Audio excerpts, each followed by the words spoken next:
everyone, and a very warm welcome to the International Research Day 2026 of SFU Linz. We are very pleased to welcome colleagues, researchers, students and guests from different SFU locations, as well as everyone joining us online today. The International Research Day offers an opportunity to present and discuss current research projects conducted at the Linz site, particularly within the framework of the Linz Institute for Basic and Applied Research in Psychotherapy Science. Throughout today, we will present recent and ongoing research projects developed within this institute. This year, the contributions are thematically connected through our current research focus, Feminist Psychotherapy Science and Studies. This thematic focus provides a shared horizon for the presentations while still allowing for a broad range of methodological approaches, theoretical perspectives and research contexts. Let me briefly outline the structure of today's program. We will begin with presentations by Sonja Bruckner, Agnes Stephenson and Dana Hammett, and then after a short refreshment break, the program will continue at 11:15 with contributions by Esther Hutfless, Silke and Elisabeth. At 1 p.m. we will conclude the program with a final discussion session, giving all participants another opportunity to raise questions, share reflections, and connect the different contributions of the day. A few words about the format. Each presentation slot is scheduled for 30 minutes. All presenters have been asked to limit their talks to approximately 20 minutes so that we can reserve 10 minutes for questions and discussion after each presentation. Since this event takes place entirely online via Zoom, I kindly ask everyone in the Zoom room to write their questions in the chat during the presentations. I will then read these questions aloud for everyone and the respective presenter will respond to them directly. With this, I wish you all a stimulating and inspiring research day, and it is now my great pleasure to hand over to Professor Dr. Marion Garaus, Vice-Rector for Research at Sigmund Freud Private University, who has kindly agreed to open today's conference with a welcome address. Professor Garaus, the floor is yours.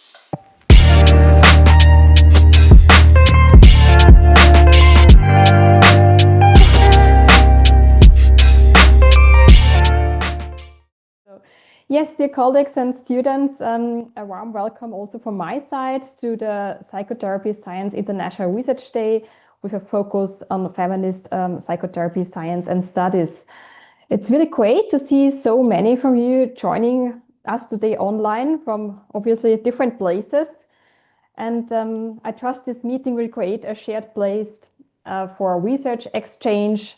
It will also stimulate curiosity for new research projects, and you will also have critical discussions. And as mentioned, I'm very pleased that I was invited to give this short welcoming speech today. Well, at Sigmund Freud Private University, psychotherapy science plays a central role in who we are as a university. So it's not only about clinical practice, but about research, theory, and also the ongoing effort to understand psychological suffering within its social, cultural, and also political context. And today's focus on feminist psychotherapy science highlights this commitment in a particularly meaningful way. So feminist, queer, and critical perspectives remind us that psychotherapy never exists in a vacuum.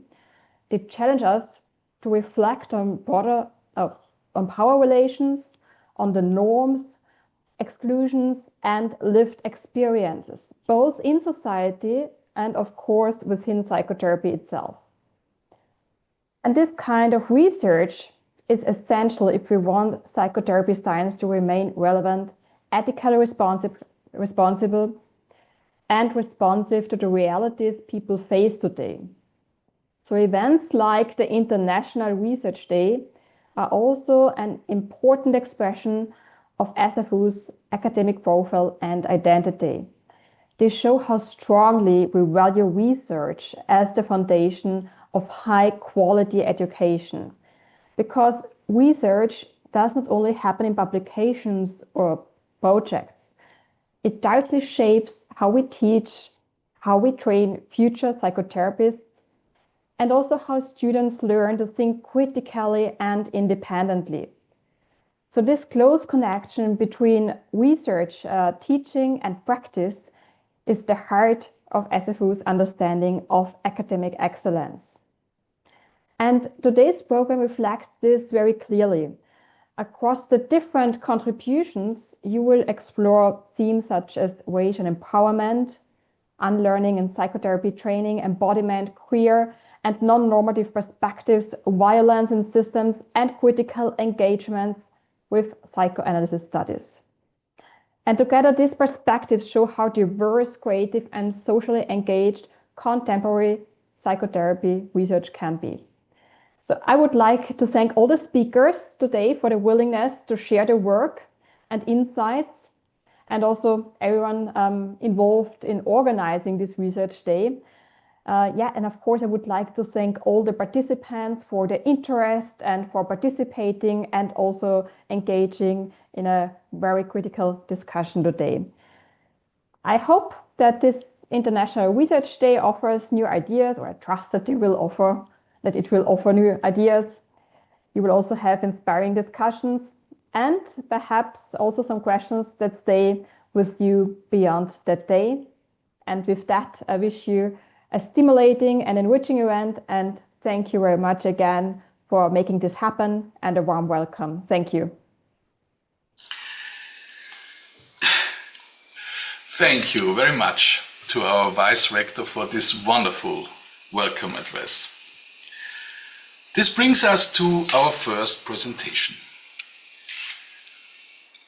Sonja Bruckner will speak on the topic of From Witch Hunts to Wicked, Female Rage as Empowerment, exploring female rage, witchcraft, and cultural narratives through a psychotherapeutic lens. Sonja Bruckner studied counseling sciences with a focus on psychosocial counseling. In her master's thesis, she examined the use of hypnotic trance in couple counseling. She currently works in private practice in Linz and teaches in continuing education programs on couple and sexuality counseling, as well as supervision. She is currently studying psychotherapy science at Sigmund Freud University Linz, with research interests in affect, relational dynamics, and the cultural dimensions of psychotherapy, including emerging questions around artificial intelligence and ecological contexts. Dear Sonja, we look forward to your presentation.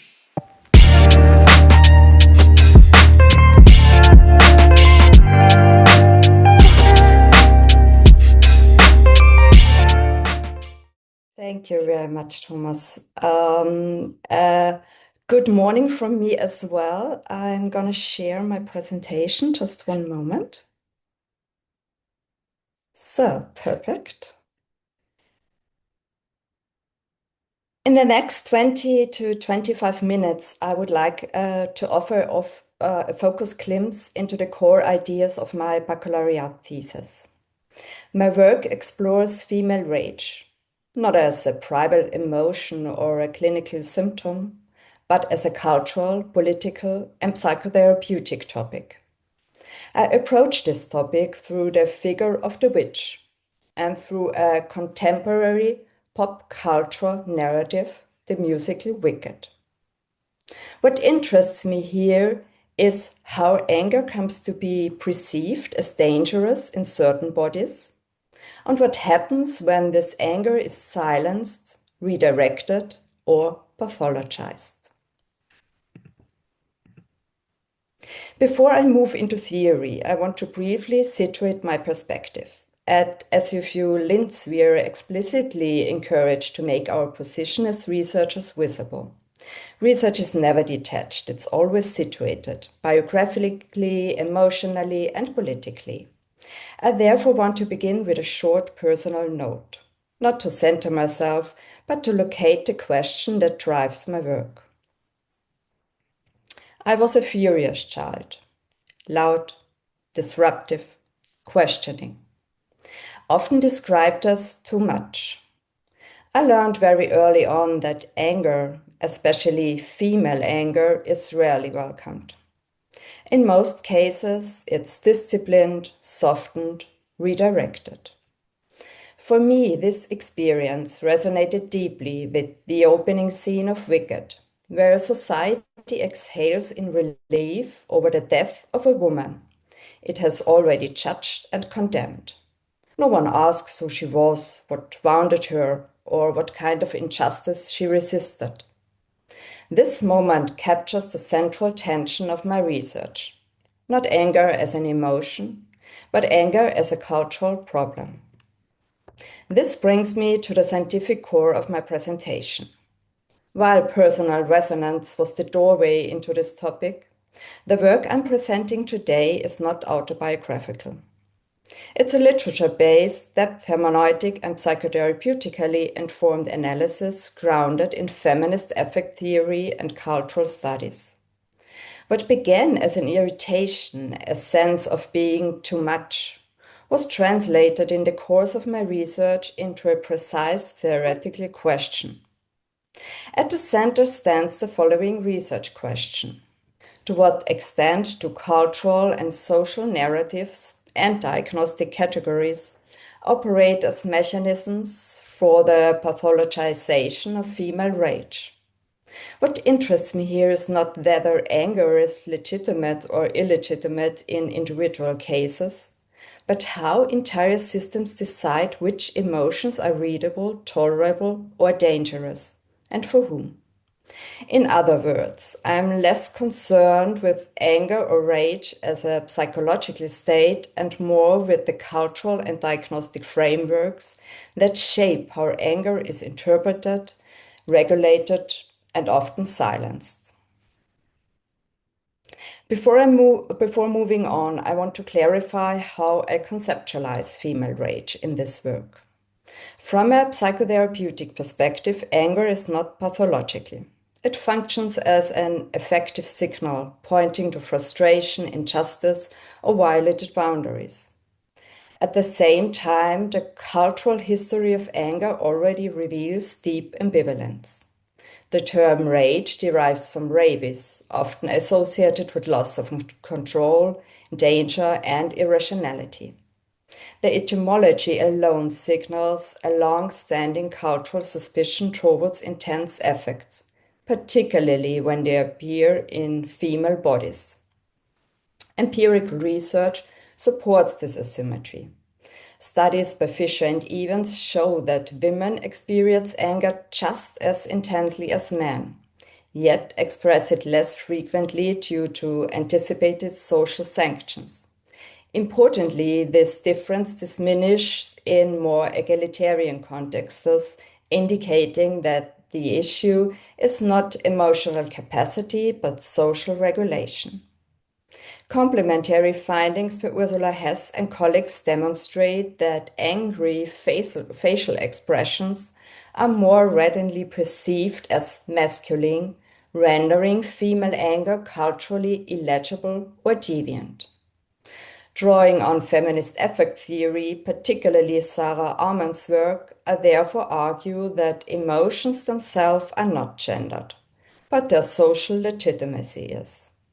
Female anger is frequently reframed as excess, oversensitivity, or personal failure, rather than recognized as meaningful, effective information.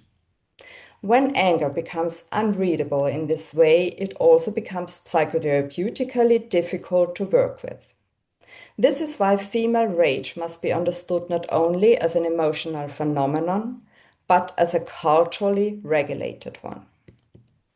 From this point, I would like to move from conceptual clarification into my first core finding. but becomes visible across feminist affect theory, empirical research, and my depth-hermeneutic analysis of the wicked song No Good Deed, is that anger does not circulate equally within society. My first central argument is this: whoever is regarded as valuable finds their anger shared, supported, and even collectively carried. Anger is not only an individual affect, it's relational. It requires recognition in order to become meaningful, legitimate, and actionable. When anger is expressed by subjects who are socially valued, it is more likely to be interpreted as justified indignation, leadership, and moral clarity. When it is expressed by those who are already marked as excessive, difficult, or deviant, such as women, radicalized subjects, or other marginalized groups, it is more likely to be dismissed, pathologized, or individualized. This is what we refer to as affective inequality, not a difference in emotional experience, but a difference in whose emotions are socially legible and supported. From a psychotherapeutic perspective, this matters deeply. Many of the emotions we encounter in clinical settings are already shaped by these asymmetries of recognition. What appears as dysregulation often reflects a history of being emotionally unsupported, rather than an inherent inability to regulate affect. Building on this, my second core finding addresses the consequences of affective inequality. Suppressing female rage does not merely deprive the individual woman of her agency. It simultaneously weakens the social collective. From a psychotherapeutic perspective, this suspicion rarely leads to emotional resolution. Instead, anger that cannot be expressed outwardly is often redirected inward. In Gestalt therapy, this process is described as retroflexion, an effective movement in which energy that could not be directed toward the environment is turned back against the self. Clinically, this often manifests in shame, guilt, self-blame, or depressive withdrawal. Yet, what appears as an individual symptom frequently reflects a broader social dynamic. When a society systematically discourages certain subjects from expressing anger, it does not eliminate conflict, it internalizes it. This internalization stabilizes existing norms and power relations, while simultaneously producing suffering that is then treated as a private problem. From a systemic perspective, this mechanism serves a regulatory function by pathologizing or silencing female rage. Social systems protect themselves from critique and transformation. What is lost in this process is not only individual agency, but collective capacity for boundary setting, resistance, and change. In order to understand why female rage is so persistently perceived as threatening, I turn to the figure that has carried these affects for centuries, the witch. Historically, the witch functions as a projection, a symbolic container for emotions, desires, and fears that a society cannot integrate. From a psychodynamic perspective, this can be understood as a projection and displacement, as described by Freud in his work on defense mechanism and mass psychology. Jung's concept of the shadow further illuminates this process. The witch embodies those traits a society refuses to recognize in itself: aggression, autonomy, sexuality, emotional intensity. Julia Kristeva's notion of abjection sharpens this reading even further. Max Weber's analysis of the Protestant ethics helps situate this dynamic historically. The disciplined, rationalized Protestant subjects depends on the repression of social access, leaving expressive women as particularly suspicious. Finally, from a systemic perspective, the witch can be understood as a scapegoat figure, stabilizing social order through exclusion and violence. Taken together, these perspectives show that the witch marks the point where female rage, deviance, and autonomy become culturally unbearable and are transformed into a threat that must be controlled, expelled, or destroyed. Means the witch was not perceived as dangerous because of what she did, but because of what she represented. Her danger lays in emotional intensity, autonomy, and refusal, in her resistance to being regulated or softened.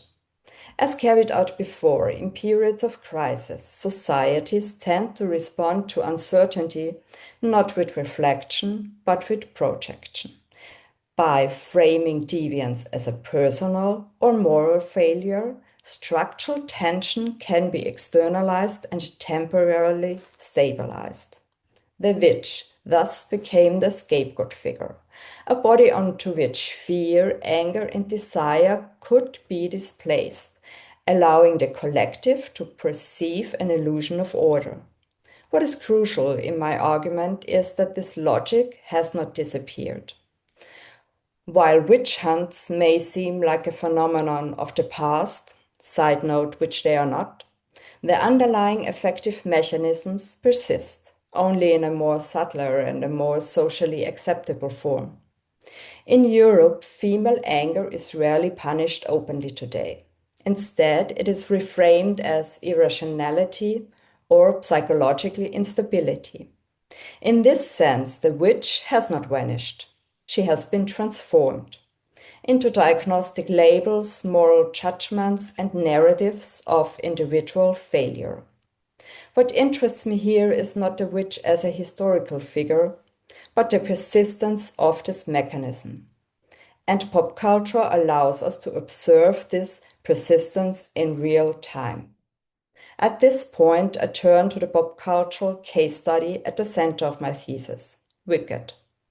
For those less familiar with the musical, Wicked retells the story of the Wicked Witch as a story of a woman who is misrecognized, projected onto, and gradually cast as a social threat. I won't approach Wicked as entertainment nor as a psychotherapeutic tool in itself, but as a cultural text that makes affective and social dynamics visible. What Wicked does particularly well is not to solve the conflict surrounding the witch, but to expose it. Elphaba, the Wicked Witch, is not rejected because she harms others, but because she does not fit. As she is misrecognized, projected onto, she is gradually transformed into the problem. In this sense, Wicked reveals the same mechanisms that historically shaped the witch, scapegoating and the pathologization of deviance. Importantly, the musical gives Elphaba a voice, but it does not grant her social reconciliation. Her anger remains understandable and yet socially intolerable. This unresolved tension is precisely what makes Wicked analytically productive. It allows us to observe how female rage is rendered meaningful on an emotional level while remaining illegible on a social one. From a psychotherapeutic perspective, Wicked can therefore be read as a collective reflective space, a narrative in which suppressed affects become visible, without being immediately neutralized or resolved. At this point, I would like to introduce the concept of unruliness. In feminist media theory, particularly in the work of Kathleen Rowe Carlin, the unruly girl is not understood as a failed or deviant subject, but as a figure that disrupts normative expectations of femininity. What is crucial for my argument is that unruliness does not simply break rules, it reveals them. The unruly woman exposes what is otherwise taken for granted as normal, like emotional restraint, adaptivity, pleasantness, and self-regulation. In Wicked, Elphaba becomes dangerous not because of her actions, but because she refuses to soften her anger or make it socially convenient. Her unruliness makes visible the effective norms of the society she inhabits, norms that rely on the regulation of female intensity. From this perspective, pathologization appears less as a response to dysfunction and more as a reaction to exposure.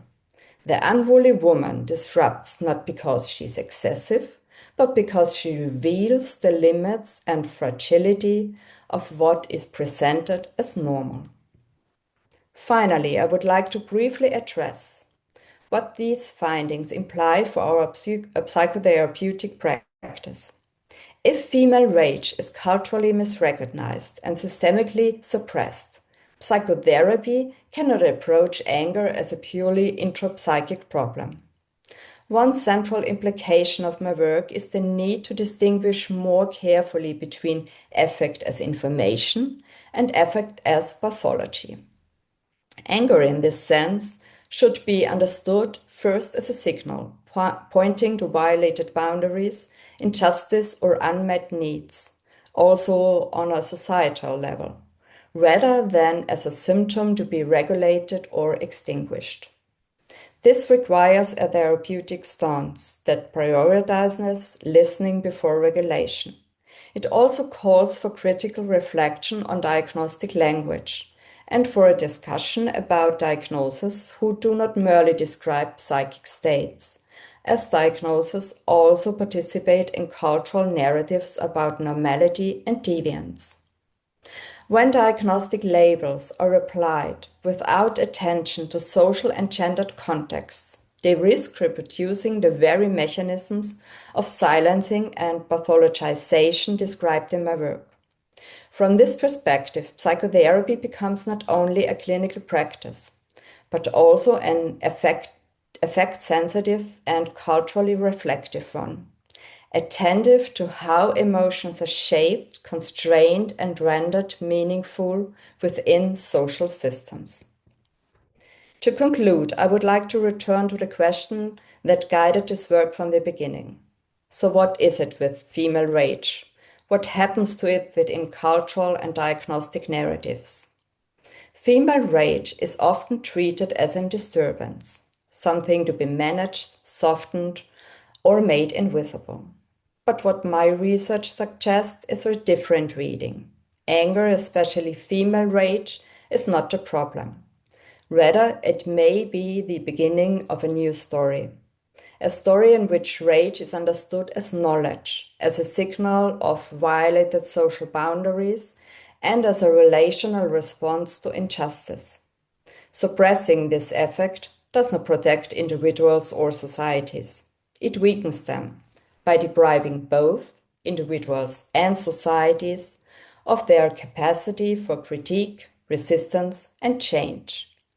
Taking female rage seriously, therefore, is not a threat to social order, it's a condition for transformation, because what we currently observe around the world, from aesthetic over-affirmation to practices like 4B, could be read as a contemporary form of unruliness, attempts to give anger and rage a social presence without fully containing it. Thank you very much. Many thanks again to you, Sonja. Next, we will hear from Agnes Stephenson.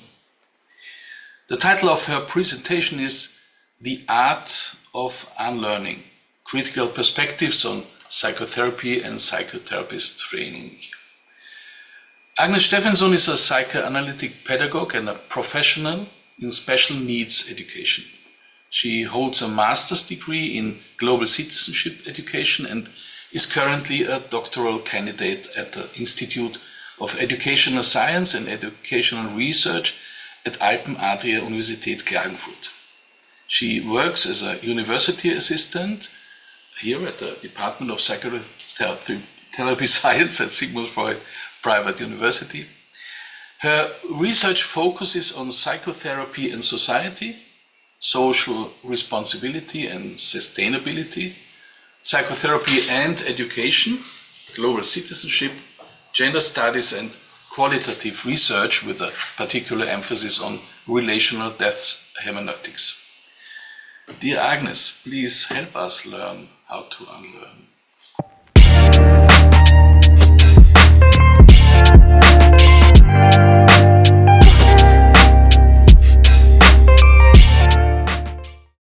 Yeah, good morning. I'm very delighted by the great interest in this International Research Day, in which we will be engaging with feminist perspectives on psychotherapy and psychotherapy science.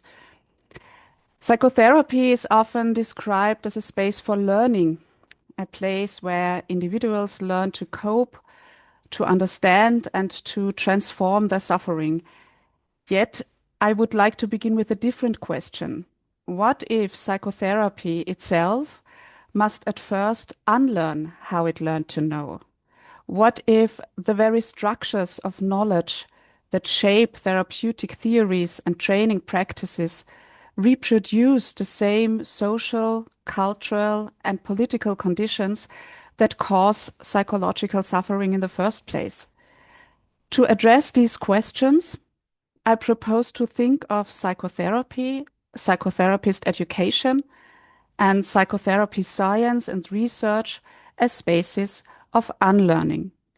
Spaces where therapists, clients, and researchers can critically question the norms, values, and assumptions that have been internalized through histories of patriarchy, colonialism, and neoliberalism. The idea of unlearning comes from Gayatri Chakravarti Spivak, who introduced the term from a decolonial and feminist perspective. For Spivak, unlearning means questioning the authority of dominant knowledge and recognizing one's own implication in systems of privilege and power. It is not about forgetting what we know, but about becoming aware of how we came to know it and what forms of exclusion and epistemic violence were necessary for this knowledge to appear as universal truth. Psychotherapist training, much like education in general, does not take place in a neutral space. It is shaped by what Spivak would call imperialist subject formation, by the production of professional identities within systems that reward adaptation, compliance, and normative understandings of health and illness. To unlearn within such a context means to make visible the invisible, to uncover how gender, class, race, ability, and sexuality are embedded in our theories, in our diagnostic practices, and even in our ideas of what a healthy subject should be. I would like to explore what it could mean to reimagine psychotherapy as a critical, feminist, and decolonial practice, one that refuses to separate the personal from the political, and that understands therapeutic and educational work as acts of resistance against systems of domination. If we think of psychotherapy as a space of unlearning, we must first acknowledge that psychotherapy has always been a political practice, even and especially when it claims to be non-political. The idea that therapy can exist outside of politics is itself a political statement. Every therapeutic encounter is shaped by social norms and values, by what is considered healthy or sick, mature or immature, normal or deviant. These categories are not natural. They are produced within cultural, economic, and historical contexts that are deeply entangled with power. A critically political perspective on psychotherapy recognizes that therapists too are part of systems of power. It asks, what kind of society produces the forms of suffering that are treated every day? And how can therapy itself contribute to transforming these conditions? Therapists are not outside society, looking in, they are within it. Their own subjectivities, their language, their diagnostic categories, their professional roles are shaped by the same ideologies that shape their clients. To become aware of this entanglement is an ethical task. Psychotherapy thus operates at the intersection of the personal and the political. The slogan of the women's movement, "The personal is political," captures this interdependence. The struggles that individuals bring into therapy are not only personal, they are the psychic inscriptions of social contradictions, of patriarchy, racism, capitalism, heteronormativity. To treat them as private symptoms is to overlook their political origin. From this perspective, psychotherapy cannot limit itself to symptom reduction or the restoration of normality. It must instead open a reflective space where the client and therapist together explore how the social world lives inside the psyche and how healing might also mean resistance. When psychotherapy dares to take this stance, it becomes more than a curative practice. It becomes an ethical, emancipatory, and deeply political project, one that invites us not only to understand the world differently, but also to imagine it otherwise. If psychotherapy is to become a critically political practice, it must also transform how it understands learning. In psychotherapist education, as in most academic training, learning is often understood as a process of accumulation, of acquiring theories, mastering techniques, and internalizing standards of professional conduct.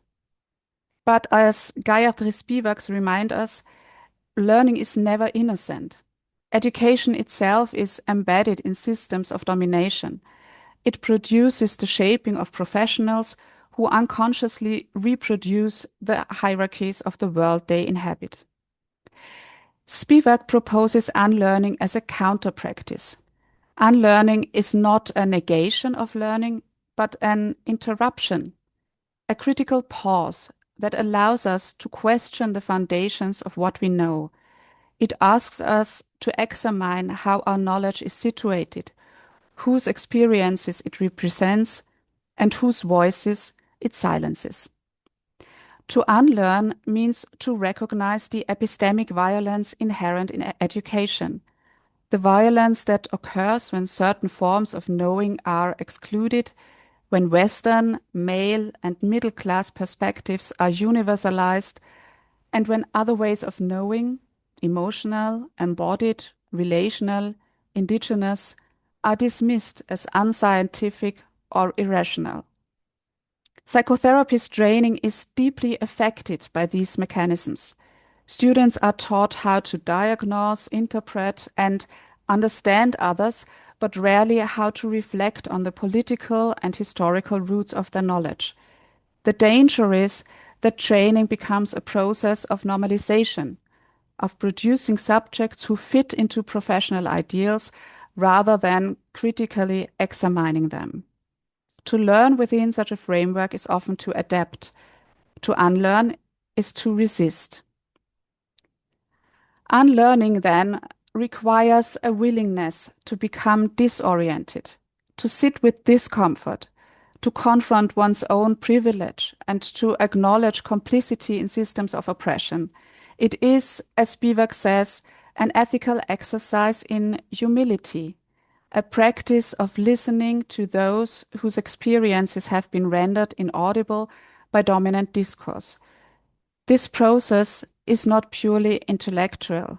It is affective, embodied, and relational. It involves a pedagogy of vulnerability, learning through the awareness of one's own limitations. In this sense, unlearning is not something we do once and complete. It is a lifelong practice of questioning and re-questioning, of remembering and remembering differently. Such an approach transforms the goals of education, from producing experts who know to cultivating practitioners who are willing not to know, who can tolerate ambiguity, question their certainties, and listen across difference. The work of unlearning cannot take place without feminist and decolonial theory. Both perspectives remind us that knowledge, including psychological and psychotherapeutic knowledge, is never neutral. It is always produced from somewhere, shaped by histories of power, colonization, and exclusion. Feminist and decolonial perspectives challenge us to rethink not only what we know, but how we know and who gets to speak. They invite us to turn the analytic gaze back on the discipline itself, to see how psychotherapy has been complicit in reproducing patriarchal and colonial hierarchies of knowledge. In this sense, the therapeutic room as well is never outside of power. The therapeutic relationship itself is asymmetrical. One person speaks, the other listens, one pays, the other gets paid, one is authorized to interpret, the other to be interpreted. A psychotherapy as a space of unlearning acknowledges this asymmetry and works with it consciously. It understands neutrality not as silence, but as ethical responsibility. To be neutral in the face of oppression is not neutrality, it is complicity. This is particularly visible when we look at how patriarchal and heteronormative norms continue to shape our understanding of health and illness. For instance, when women's exhaustion is interpreted as individual weakness or depression rather than as the psychological effect of a social order that still expects them to bear the double burden of care and professional work. Or when queer and non-binary identities are pathologized through diagnostic categories that implicitly assume heterosexuality as the norm. Or when racialized clients are seen through the lens of cultural difference rather than through a history of colonial violence and systemic exclusion. Unlearning in psychotherapy means that we stop translating social suffering into private pathology. Instead, we begin to read symptoms as messages from a world that is itself ill, as signs of psychic resistance against conditions that are unsustainable. This perspective does not dissolve the personal, it deepens it. It allows clients to understand their struggles not as individual failures, but as responses to social contradictions. It creates the possibility of solidarity rather than isolation. Unlearning also applies to therapists themselves. Before they can create unlearning spaces for their clients, they must learn to unlearn their own certainties about normality, success, progress, even healing. This is perhaps the most difficult task because it requires an ongoing confrontation with one's own limitations, privileges, and projections. To unlearn as a therapist means to remain in what we might call a state of epistemic humility. To know that the interpretations are situated, that the theories are products of culture, and that language can heal but also harm. This process is never comfortable. Unlearning brings with it moments of confusion, guilt, and resistance. But these moments are not failures. They are signs that something is shifting. In this sense, discomfort becomes a teacher. It reminds us that critical awareness and emotional growth are inseparable. In most curricula, training still focuses primarily on technique, on learning theories, mastering interventions, and accumulating hours of practice. Reflection on the socio-political and historical dimensions of this knowledge often remains marginal, as if these dimensions were optional or secondary. But they are not. They are constitutive. As Spivak reminds us, education is an instrument of both domination and liberation. It can reproduce inequality, or it can create awareness of it. The same is true for psychotherapy education. When we do not address issues of privilege, power, and positionality, we reproduce epistemic violence, the exclusion of knowledge, experiences, and perspectives that do not fit the dominant canon. To counter this, we must create training spaces that are also unlearning spaces, environments that invite self-reflection, vulnerability, and critical engagement. Spaces where students are encouraged to examine their own implication in structures of privilege and oppression, to trace how these structures shape their perception, and to tolerate the discomfort that comes with such recognition. Such training is not only intellectual, but deeply effective. It requires educators who model reflexivity rather than authority, who can hold space for uncertainty and disagreement, who understand that learning, like therapy, always involves resistance. The task then is not to educate therapists who are apolitical, but those who are critically political, professionals who recognize how social inequalities shape psychic suffering, who can connect personal experience with collective history, and who understand that healing and justice are not separate goals.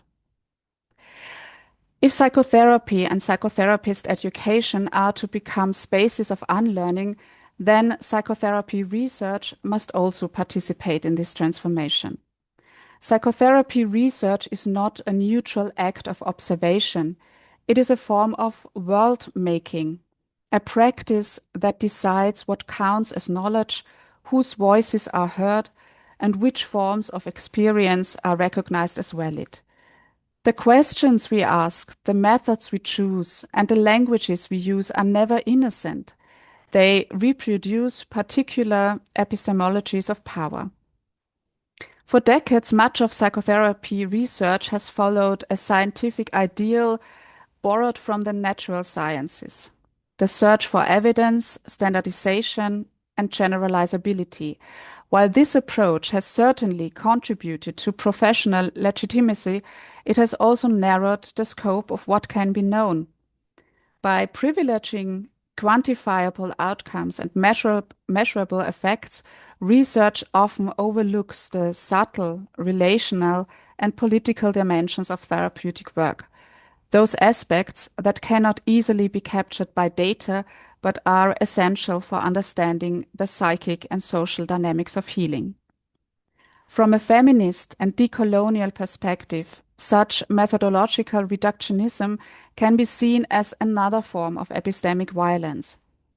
It privileges the language of numbers over the language of experience, and it universalizes particular Western concepts of the self, of health, and of normality. To unlearn within psychotherapy research means to resist this one-dimensional notion of evidence. It means to ask not only what works, but also for whom and under what conditions of power. It calls for an epistemological widening, to recognize that knowledge is always situated, as Donna Haraway would say, and that every act of knowing involves a particular gaze, a social position, a history. To value interpretive, narrative, and qualitative methodologies not as subjective or less scientific, but as crucial tools for understanding how subjectivity itself is socially and politically produced. To explore not only individual processes of change, but also the cultural and structural forces that shape the possibilities of change. Unlearning in research also means reflecting on the position of the researcher herself. We are not detached observers, but participants in the production of meaning. The researcher's affective, cultural, and ethical positioning becomes part of the research process, not as bias, but as responsibility. If psychotherapy research continues to exclude the social, political, and historical dimensions of psychic life, it risks becoming a psychotherapy that treats symptoms without questioning the conditions that produce them. Therefore, a critical and emancipatory psychotherapy science must ask different kinds of questions, not only how to treat, but how to transform, not only how to measure change, but how to create awareness. Such a shift requires courage, the courage to experiment with new epistemologies, to blur the boundaries between theory and practice, and to engage with the humanities, social sciences, and arts as partners in knowledge creation. Ultimately, psychotherapy research as an act of unlearning becomes a practice of epistemic justice. It opens the field to marginalized knowledges and alternative ontologies of the psyche. It invites us to see research itself as a form of care, a collective effort to make visible the invisible, to give language to the silence, and to imagine more just futures of mental health. As we return to the question that opened this talk, what if psychotherapy itself must unlearn how it learned to know? We might see that the task before us is not merely theoretical. It is profoundly ethical. To think of psychotherapy as an art of unlearning is to accept that healing cannot be separated from critique and that care without awareness risks becoming complicity. A critical and emancipatory psychotherapy begins where certainty ends. It does not offer ready-made answers or universal truths. Instead, it creates spaces where questions can breathe, where the unsaid, the invisible, and the excluded can come into voice. It listens not only to the individual symptom, but also to the social wound that speaks through it. Such psychotherapy resists the neoliberal demand to make people functional again, to repair what the world has broken so that the system can continue unchanged. It insists that suffering is not only personal misfortune, but also a mirror of collective contradictions, of patriarchy, racism, colonialism, and economic violence. Unlearning within psychotherapy and psychotherapy science and studies, therefore, means refusing adaptation as the only form of recovery. It means seeing healing as a political act, an act of reclaiming agency, imagination, and connection in a world that often fragments all three. If we understand psychotherapy and psychotherapy science and studies in this way, it becomes both a mirror and a movement, a practice that not only reflects society, but participates in its transformation. Thank you. We are now coming to our final presentation before the break. Dana Hammett will present her research findings on the topic of embodied resonance, a psychotherapy-based framework for reconnecting women to the authentic voice. Dana Hammett is a classically trained singer who began her musical studies in Chicago, earning a Bachelor of Music in Vocal Performance. She works as a freelance classical singer with a full concert schedule spanning opera, operetta, musical theater, and sacred music. Alongside her artistic work, teaches voice lessons and coaches public speaking for business professionals. She is currently completing a master's degree in psychotherapy science at Sigmund Freud Private University and has recently begun working as a psychotherapist in Ausbildung unter Supervision in Salzburg. Dear Dana, please raise your voice.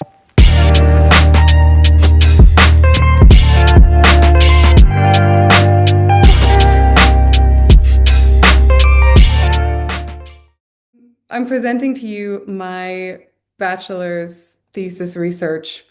It's called Embodied Resonance. It's a psychotherapy-based framework for reconnecting women to their authentic voice. So I want to start with a quote from a beautiful book about a singer.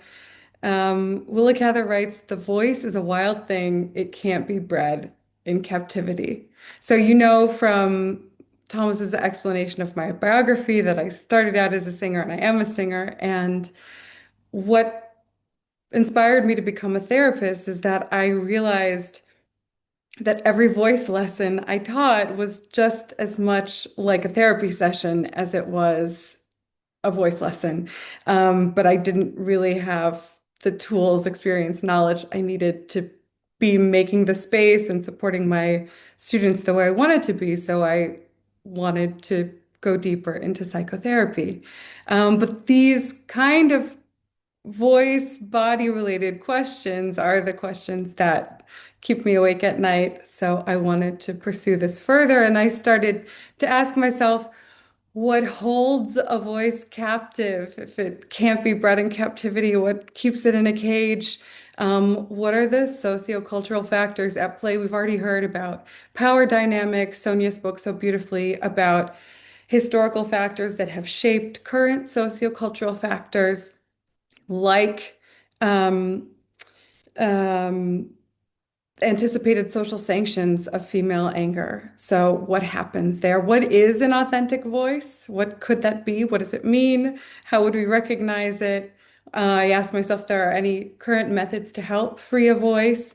And in a perfect world, how does someone theoretically grow up in an environment in childhood that supports developing an authentic voice without any impediments? So my research question was, how can a psychotherapy-based method be effectively designed to help women discover and connect with their authentic voice? So this is a feminist-focused research day, and I decided to focus on women, and by women I mean anyone identifying as a woman, cis, trans. And of course, men's voices are also caged in lots of specific sociocultural ways, but I selfishly decided to focus on the topic that I care about, women's voices first, but I do hope to expand future research to include all gender manifestations. My objectives were to explore the concept of the authentic voice and look at the different dimensions of it, more on that shortly, to look at what factors stand in the way, and then to develop a framework. How could I bring these two fields together, all of my experience with singing and the actual voice, and then everything that I've been learning and now practicing as a therapist? We can skip this because it's not that interesting, but it was literature analysis, and we're gonna move on. Okay, so what is the authentic voice? According to my research examination, I categorize the voice into three sections. A literal voice, that is actually the sounds that come out, the voice that we hear. It's our embodied phonation, scientifically put. And then a figurative layer, which has to do with identity and expression. What words do I choose? How do I speak? How do I speak myself into being? What's the story that I'm telling about myself? How do I call myself into the world? And then how does that show up dynamically in relationship with other people? And then the other layer is the emotional layer. How does my affect affect my voice? What do my feelings do to my voice? And to Sonja's beautiful research, what feelings am I allowed to feel? What feelings are acceptable? What feelings do I believe that I, as a woman, am entitled to? And how does that affect these other layers and how my voice actually comes out? So all of these layers work together, intertwined, to create something like an authentic voice. And ideally, an authentic voice helps inner experiences find meaningful and coherent expression. I think Sonja mentioned this idea of coherence as well, that my inner world is represented accurately by the voice that's coming out of me. It's also dynamic, and it reflects this ongoing dynamic process that's shaped by my personal history, my beliefs, my social context, my relational experience. And it's what gives me agency. And it's also, as we've heard in our previous two presentations, it's cultural, it's collective. If I don't have access to my own voice, then I can't call myself into being an authentic relational way. And it, as we've said, as I just said, creates continuity between internal experiences and outward expression. Okay, so disconnection can occur at any of these levels, and it reflects a mix of pressures from the outside and pressures from the inside. And when it's suppressed or distorted, it limits the possibility and range of connection. So the ability to voice one's truth clearly and coherently is not just an act of self-recognition, it's also what allows others to respond and relate, and at the end of the day, begin to genuinely understand. So what do these disconnection points look like? Disconnection from the literal voice could be chronic vocal tension patterns, postural misalignment. If I'm hunched over all the time and I have certain beliefs affecting how I speak, then I might like press my voice a lot, or I might do this like very like trendy thing to talk with a vocal fry because I think it makes me sound cool. And these things might lead to reduced resonance or an inability to actually project my voice. And this turns into a habit. And all of these things turn into habits and feedback loops. I hear myself sound this way. I believe this is how I sound. And so that's how I speak. That's what I do. And that's who I am to myself and to others. Disconnection from the figurative voice. Sonja gave us a lot of understanding for this already. What are cultural expectations of femininity? What should I sound like as a woman? Code switching. Am I switching from dialect to Hochdeutsch, for example, if I'm living here? Am I speaking African American vernacular, but in my place of work, I am worried it's not appropriate, so I speak differently? And all these kinds of self-silencing, self-censoring, and the feedback loops that they create. And then we have prediction and avoidance. I'm worried about how people are perceiving me. I am preoccupied with how I might come across, and then I avoid or change certain patterns. And of course, performance pressures. Our voices often function performatively. So there's also pressure about if I sound confident enough, is my voice shaking? Am I okay? All of those play into this disconnection. And then finally, disconnection from the emotional voice. What emotions am I allowed to feel? What kind of things happened to me in my past? We know it's well researched. People who have experienced trauma often have difficulty connecting to their voices, connecting to a certain range of emotions, and all of this works together to limit our voices. And if I can't use my voice to speak myself into being, then I'm limited into how I can relate, how I can be understood, how I can show up, and how much power I have access to. And that matters as well. So, and finally, I have to mention pressure on intersecting identities. Okay, so as a trans woman, I have multiple layers of struggles. What does my authentic voice sound like? What should a female voice sound like? What do I want my voice to sound like? And how can I find something that really resonates with my whole body and helps me feel like I'm showing up in a way that feels authentic, true, and congruent in each moment? There are some existing approaches, and we'll go through them quickly. because this is about my method. But there are methods that focus on vocal pedagogy. We have voice lessons. We can focus on all of the physical things that we might need to improve.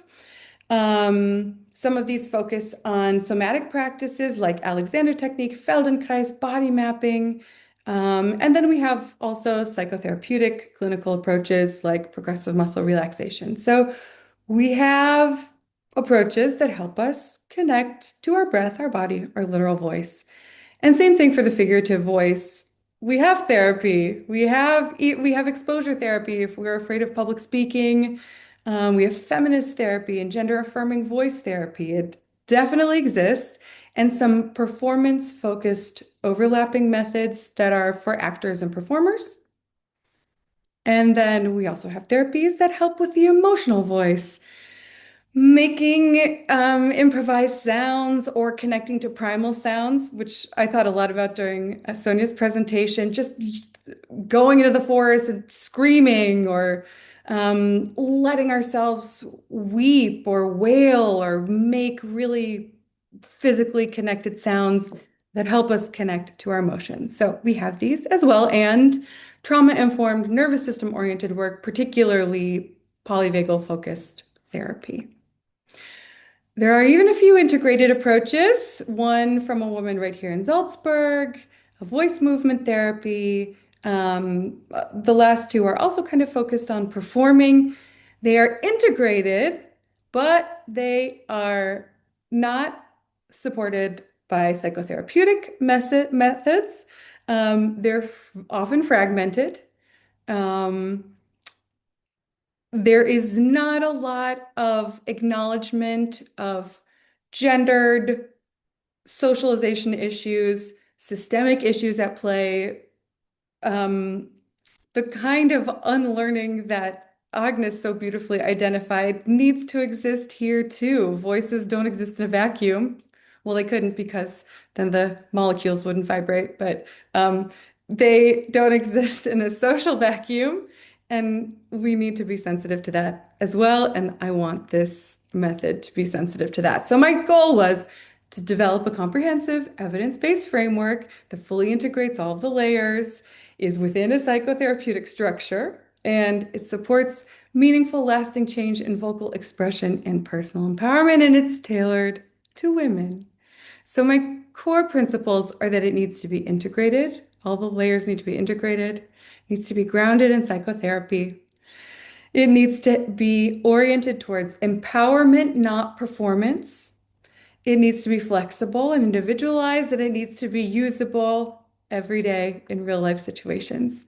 So I'm building it on an idea of biography work, looking at your vocal history, who taught you how to speak, how did your caregivers speak, what did you learn about speaking, what can someone speak about, what does one not speak about, looking at the physical body, breath, posture, resonance, etc., integrating emotions, finding safe emotional release through sound, exploring where emotions resonate in the body, what it feels like to speak, fully embodying those emotions.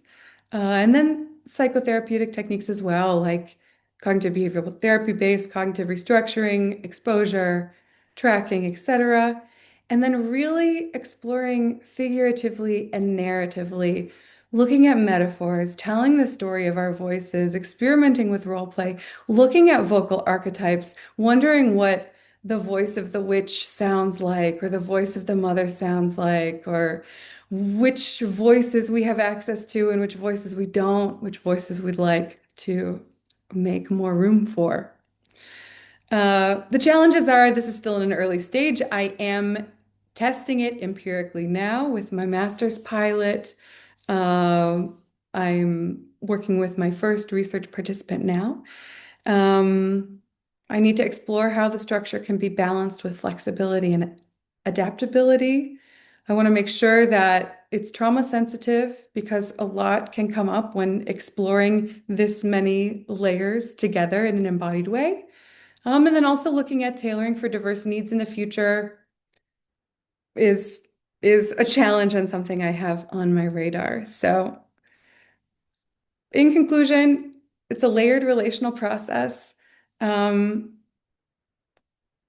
Disconnection has to do with internalized norms, trauma, survival strategies, externalized pressure, and recognizing it and connecting to it is a dynamic, ongoing process that exists moment to moment. And yeah, existing interventions are fragmented, and I'm hoping to create something that successfully brings them together with the pilot study and broadening the scope. So if you would like to read my work, it is there's a PDF of it posted on my website, danahammett.com, and I would love any feedback and thoughts. And that's all I have for you. Thank you.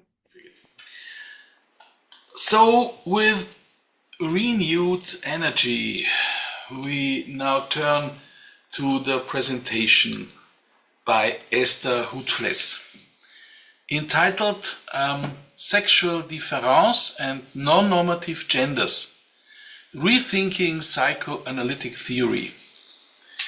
Esther Hutfless is philosopher, psychoanalyst and psychotherapy scholar, a member of the Vienna Psychoanalytic Association and the International Psychoanalytic Association.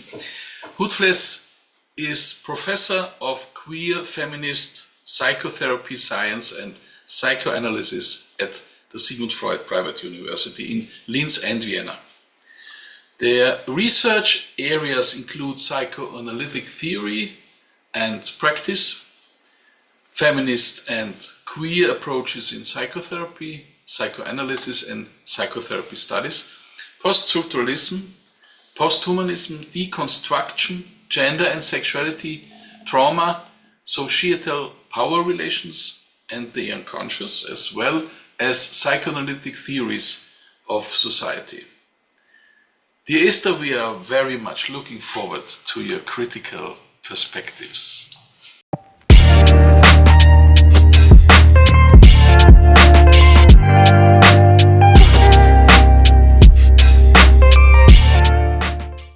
Thank you very much, Thomas, for this wonderful introduction. I will share my screen.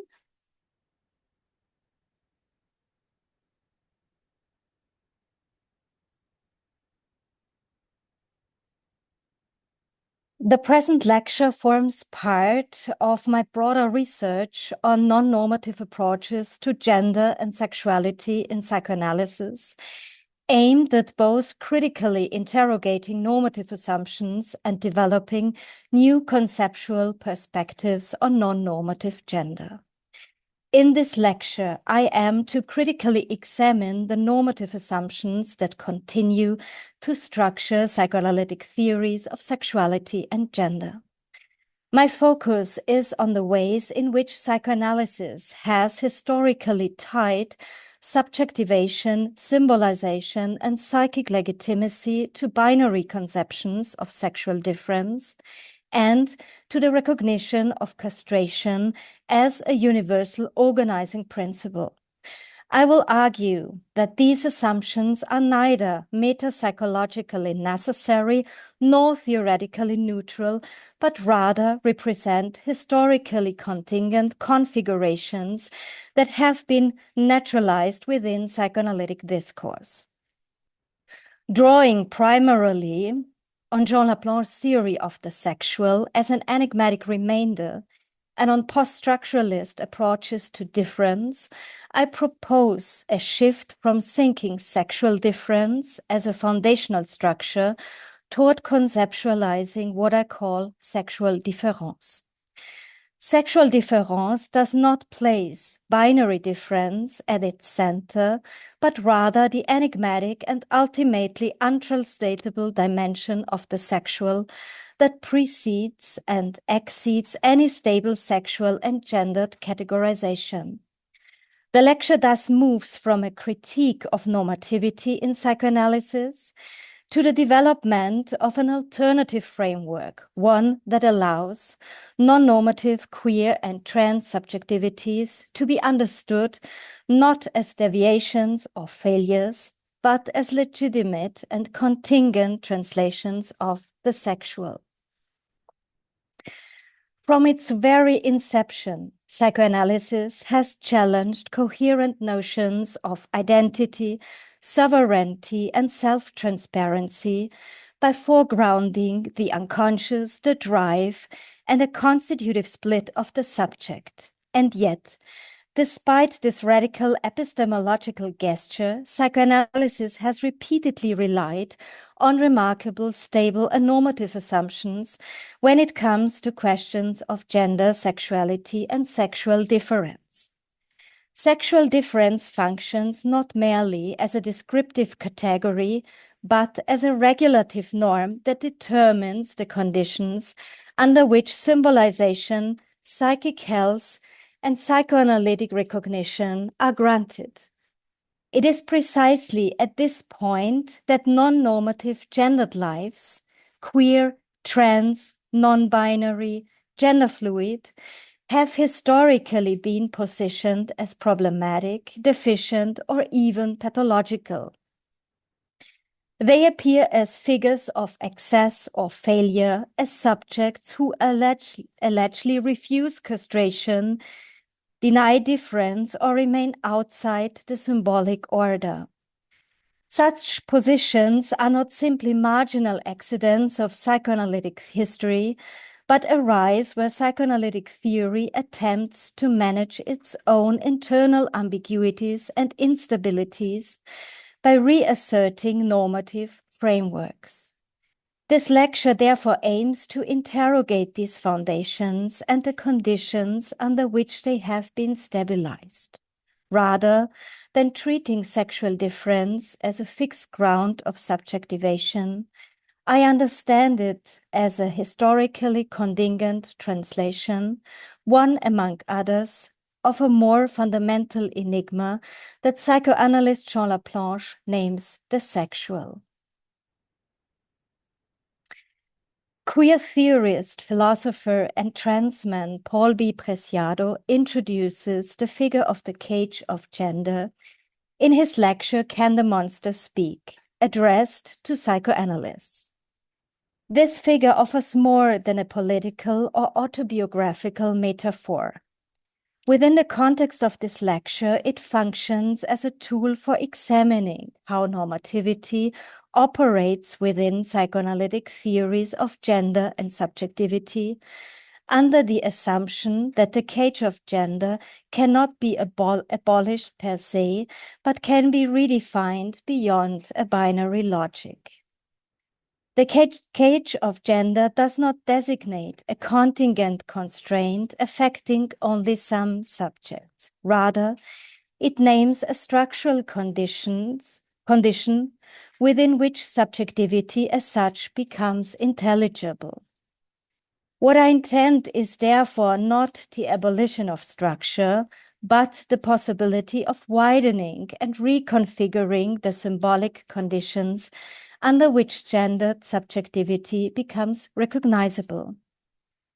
Preciado's intervention is directed not primarily at psychoanalysis as a clinical practice, but at its theoretical foundations, specifically at the ways in which psychoanalytic discourse has historically organized intelligibility through binary frameworks of sexual difference. When Preciado speaks of addressing psychoanalysts from within a refashioned cage of the transman, this cage marks a critical reworking of the very conditions of intelligibility. Gender, in this sense, does not function merely as a classificatory apparatus that assigns fixed positions, but as a historically contingent symbolic structure that can be reworked, displaced, and expanded. The cage of gender names a form of symbolic inclusion that is inseparable from exclusion, yet it also foregrounds the possibility of transforming the terms through which inclusion is regulated. What is at stake is therefore not the rejection of the symbolic order, but the refusal of its binary closure.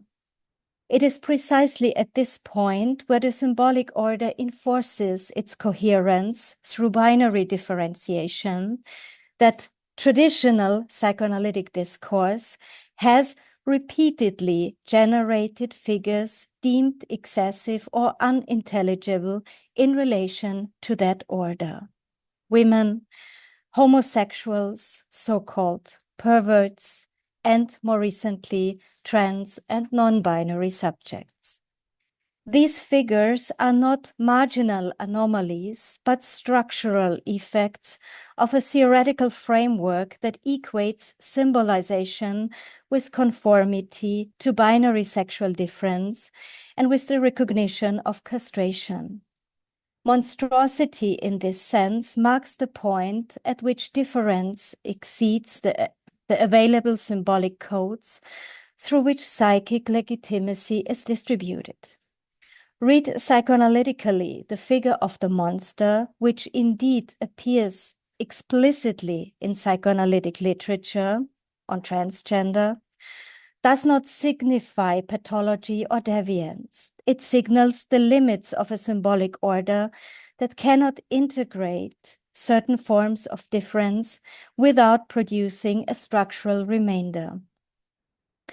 From the perspective developed in this lecture, the critical question is therefore not whether psychoanalysis can integrate non-normative genders into its existing frameworks, but whether it is willing to interrogate the normative assumptions through which symbolic legitimacy itself is produced and through which the enigma of the sexual is permaturely stabilized into a binary form.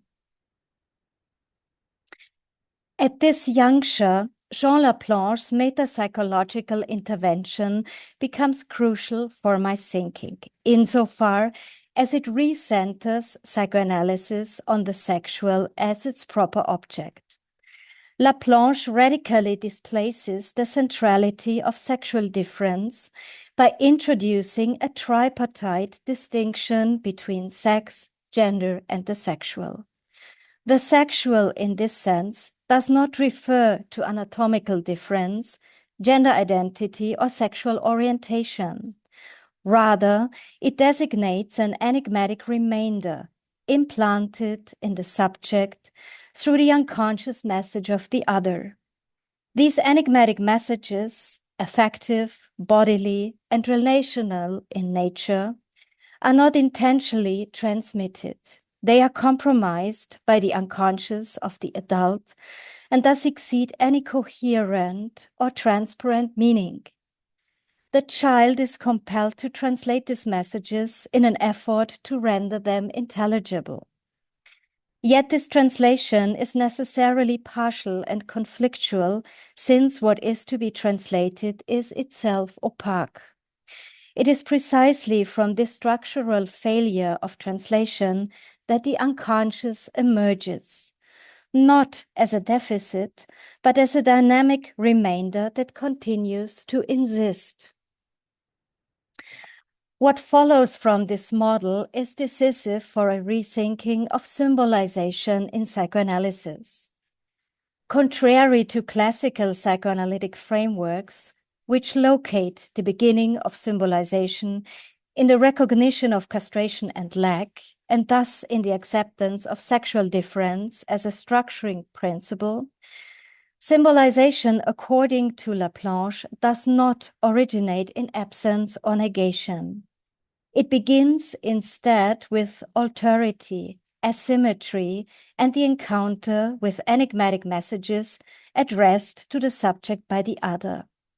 Gender assignments are themselves enigmatic from the outside and participate in the constitution of the sexual. They precede symbolization and are imposed prior to any reflective or identificatory process.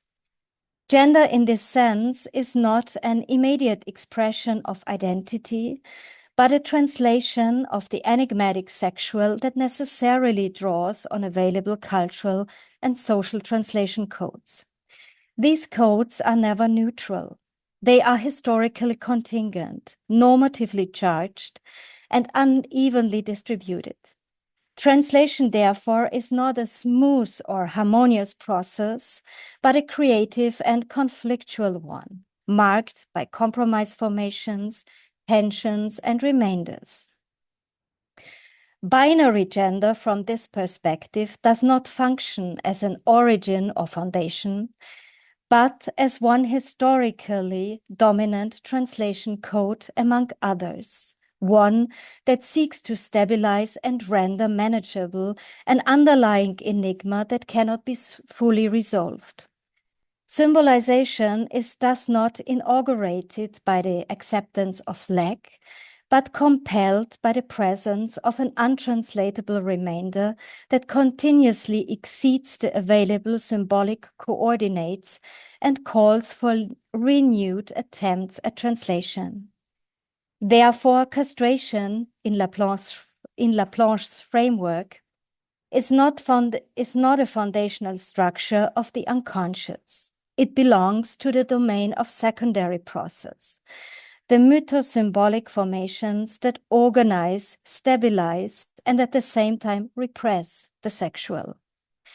To mistake these formations for universals is to confuse ideology with metapsychology, as Jean Laplanche reminds us.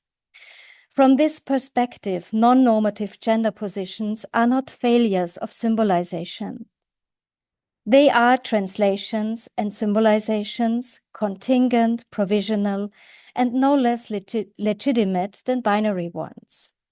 The question is no longer whether such positions conform to an alleged norm, but what they reveal about the limits, tensions, and creative possibilities inherent in processes of translation themselves.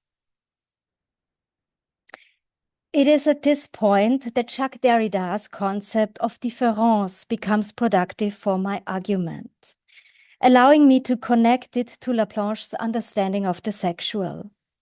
Différance does not designate a determinate or oppositional difference, but a movement of differential and displacement. It refers not to stable distinctions, but to the conditions of possibility of meaning as such, to the fact that meaning is always produced through spacing, postponement, and the impossibility of final closure. The silent A in différance marks the impossibility of closure and resists the idea of final or definitive translations. Sexual différance thus does not name a new identity or category, but a way of thinking difference otherwise. Such an approach does not prescribe identities, nor does it seek to replace one norm with another.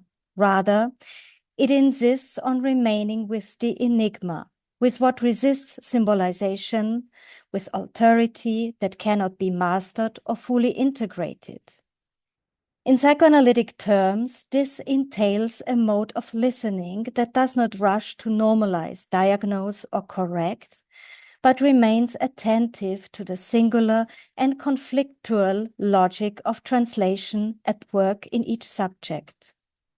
Conceptually, sexual différance designates a shift in how difference itself is understood within psychoanalytic theory. Instead of grounding subjectivity, desire, or symbolization in a binary opposition, most prominently that between male and female, or having and not having, it makes as its point of departure an enigmatic and ultimately unasmissible remainder.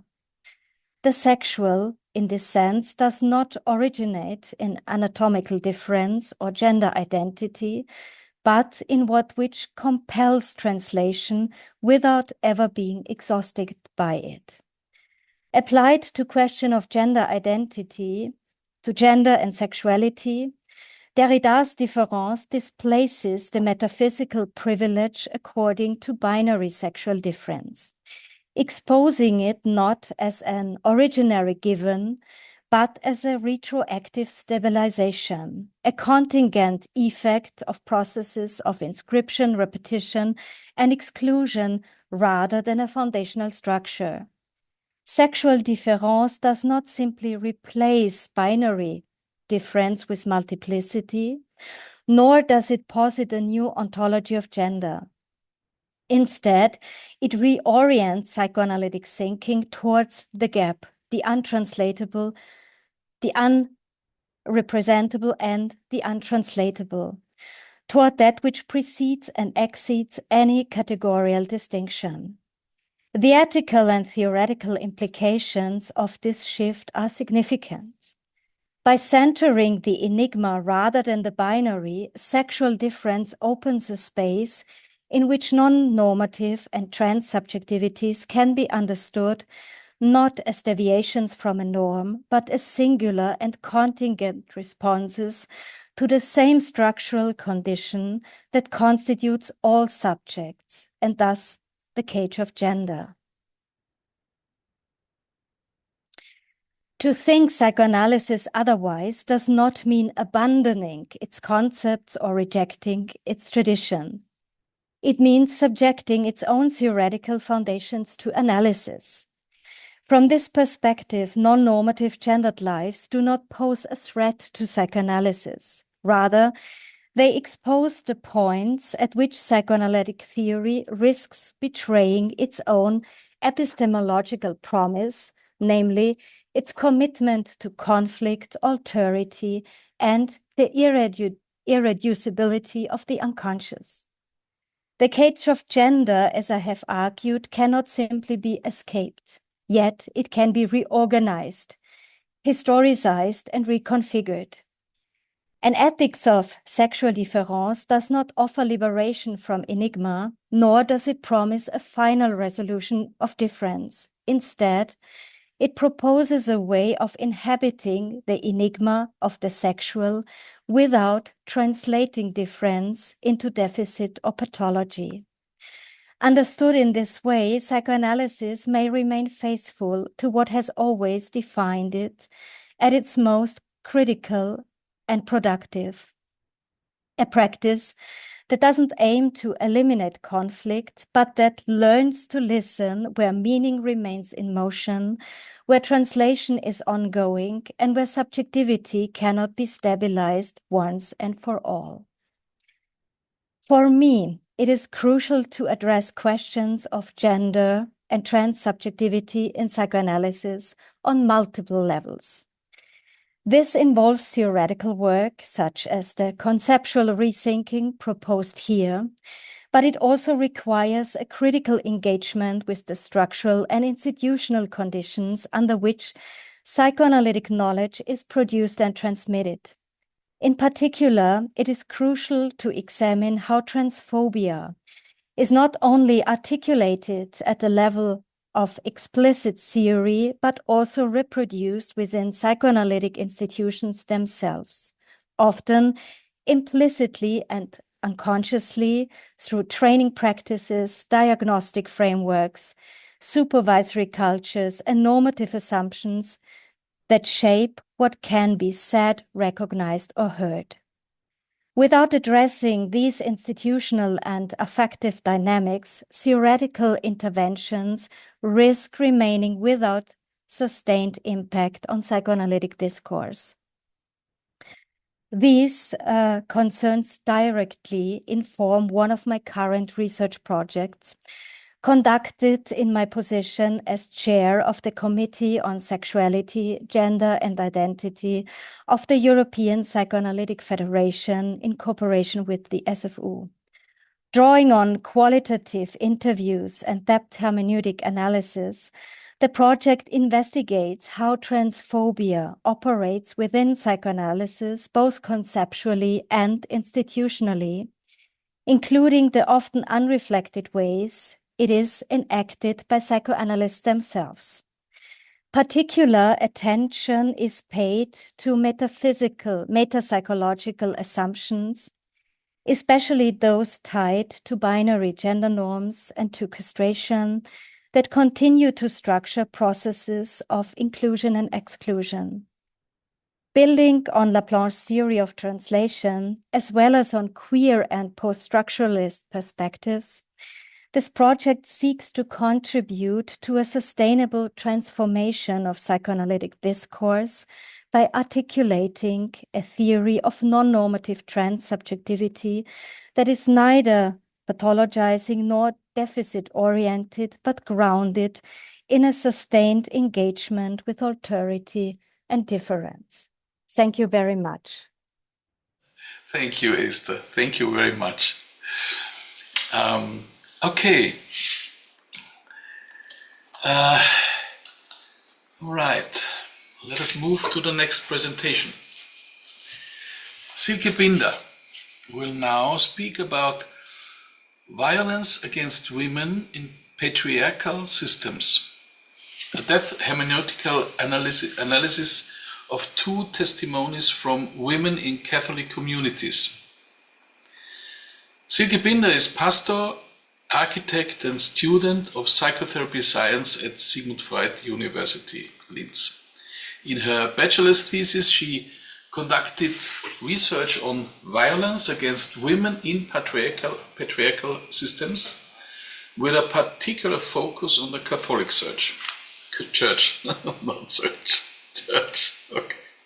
She works as a pastor for the Diocese of Linz and therefore has in-depth professional experience with the institutional structures under study. In November 2024, she opened her psychotherapy practice in Steyr, where she works as a psychotherapist in training under supervision. Okay, Silke, the floor is yours.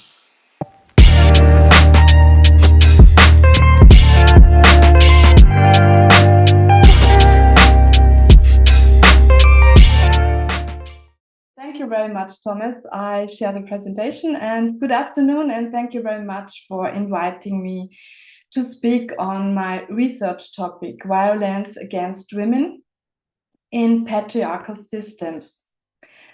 As the patriarchal system for my examination, I have chosen one that I know well through my own work, the Catholic Church.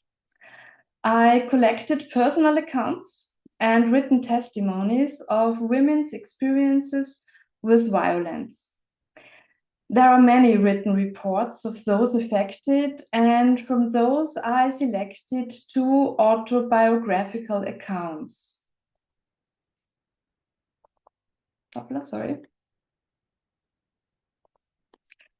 On the PowerPoint slide, you can see the 2 books from which I selected excerpts for a deep hermeneutic group interpretation. On the one hand, the autobiographical narratives of Doris Wagner, and on the other hand, a personal narrative of Sister Pauletta. Both women report about shockingly cruel experiences within their Catholic communities. Doris Wagner's autobiography deeply affected me because while reading it, one witnesses how an intelligent, joyful young woman with many talents, just searching for meaning, is gradually turned into a severely depressed and traumatized woman who nearly takes her own life by jumping from a balcony in the Vatican.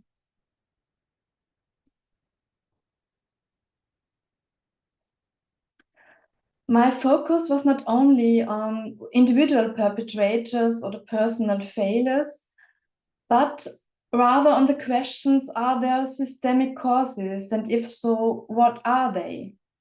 How do abuse, violence, and oppression manifest themselves for these 2 women within their Catholic communities? In my research, the concept of spiritual violence became increasingly important to me. Spiritual abuse, which I would also characterize as a form of brainwashing, occurs not only in cults, but also in toxic communities within the Catholic Church, often referred to as so-called new spiritual communities. Furthermore, as a student of psychotherapy, I was interested in the question, what are the psychological consequences for those affected? How does living within these social structures impact the women? Both texts of Sister Pauletta and Doris Wagner were analyzed using the method of deep hermeneutic text interpretation. This method combines psychoanalytic theory with social criticism and is particularly well suited for the analysis of texts written by traumatized individuals.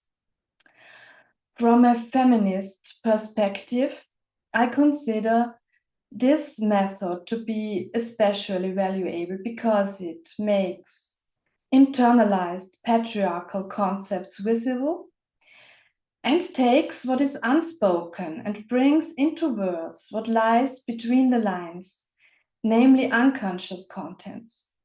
Through the work of the interpretation groups, what had remained unspoken and unconscious was given space to emerge.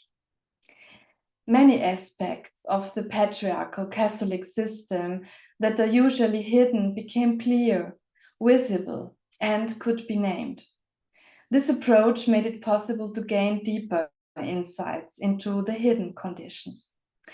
At this point, I would like to emphasize that all new insights emerged from the deep hermeneutic interpretation groups. For me, these were two fascinating analytical processes that deepened the manifest content and brought latent meanings to the surface. I would like to express my sincere gratitude to everyone who participated in the interpretation groups, and especially to Elisabeth Schäfer, who supervised my thesis. So how do devaluation and male dominance over women manifest? It is a sad truth. All women are denied access to a very important sacrament justified by reference to tradition. That is the tradition of patriarchy. Women are reduced to their gender, and through the exclusion from the sacrament of priestly ordination, they are automatically excluded from all positions within the hierarchical leadership structure. As Thomas Stephenson expressed clearly during one of the interpretation groups, the Catholic Church is the largest incarnation of hegemonial masculinity in the world. And exclusion from the offices of hegemonial power structures means exclusion from power at all for all women. In this system, power is concentrated in the hands of individual clerics without any effective mechanisms of control. This concentration of power enables the abuse of power and thus exploitation and all forms of violence against those who are powerless. Within powerful clerical circles, a negative image of women as guilty, sinful, weak, more prone to sin, and as temptresses of men is still dominant. In his book Sodom, Frederick Martel describes the deep misogyny of many cardinals and bishops in the Vatican in a very striking way. This narrative of the negative image of women is passed down from generation to generation and is deeply embedded in the DNA of Catholic communities. This pattern points to a form of structural violence that is embedded in the system itself. The hierarchy protects itself by protecting perpetrators among the clergy and silencing victims. All of this has painful consequences for the victims. Blaming women also is a traditional instrument of power. Equally, victim blaming, the reversal of victim and perpetrator, functions as a means of power. Priests hold authority within the system and are almost always considered to be more credible than women.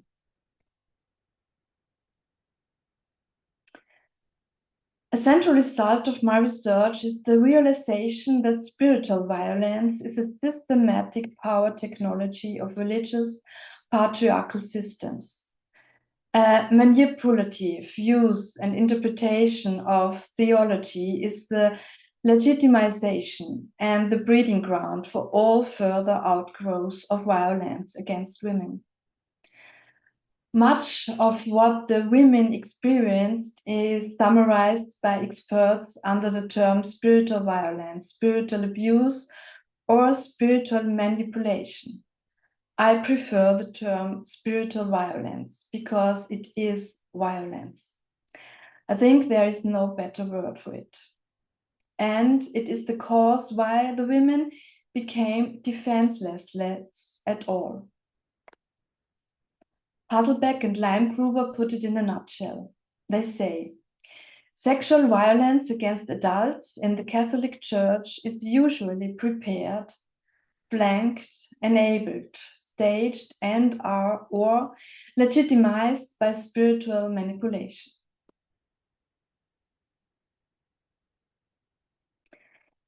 In the course of my research, I developed the following definition of spiritual violence, which is intended to clarify the areas it includes.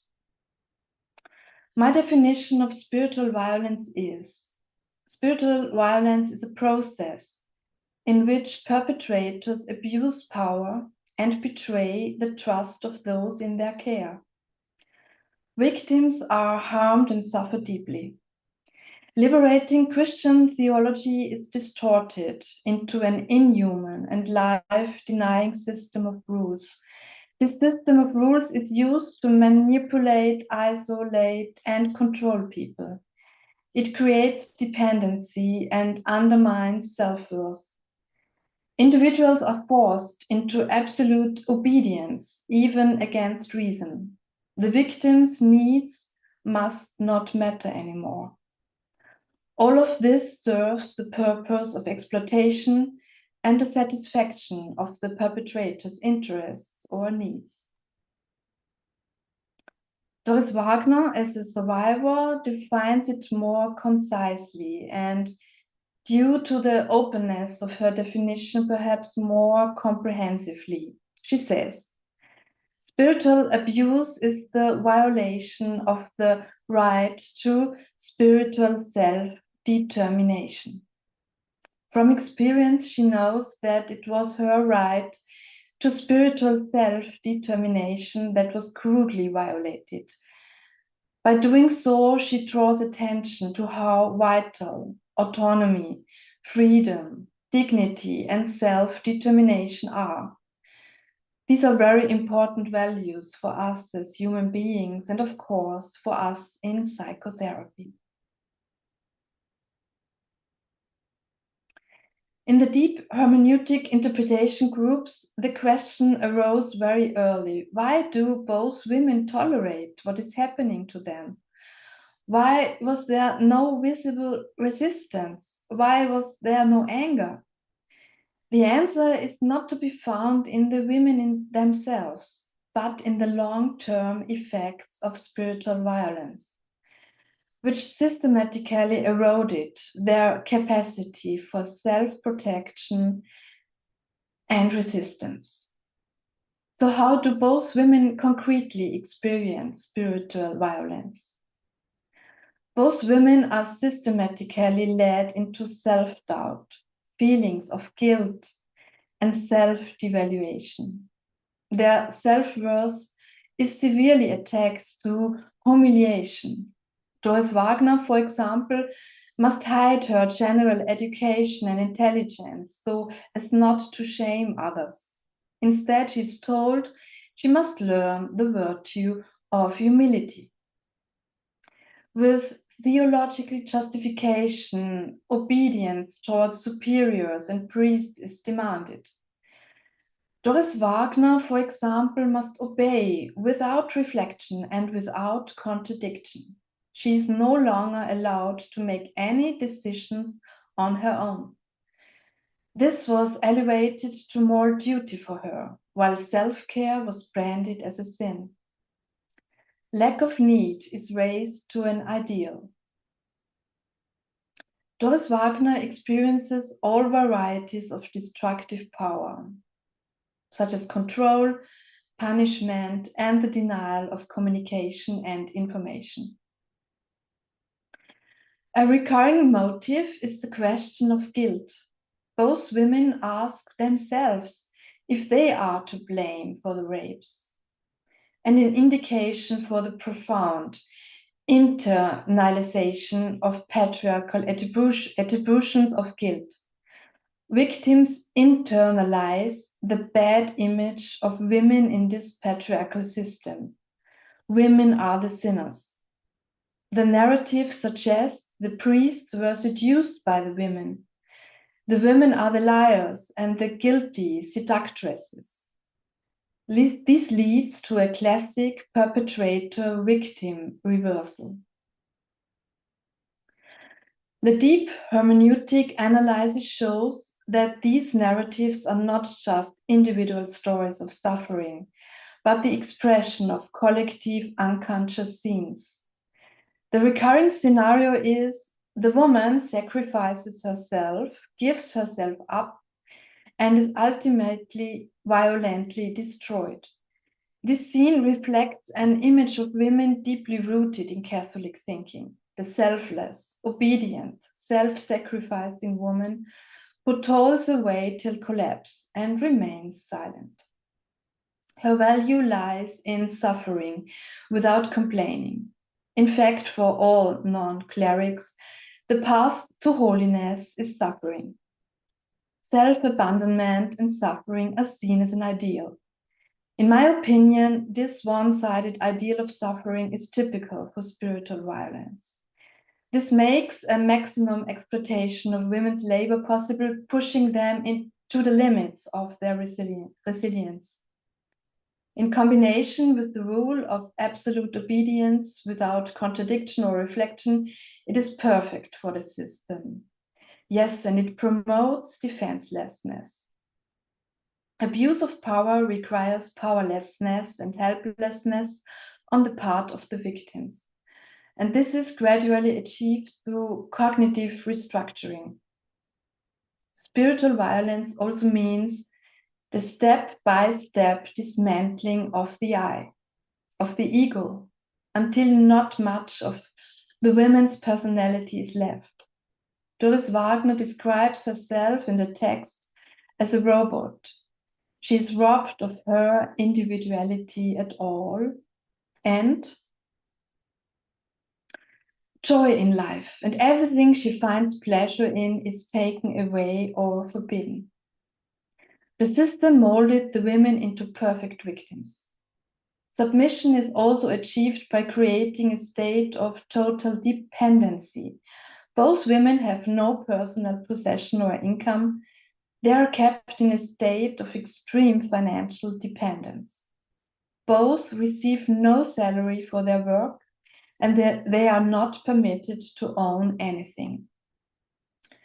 Both women are isolated from family, friends, and outside contacts. Even friendships and emotional closeness within the community are viewed negatively and prevented as far as possible.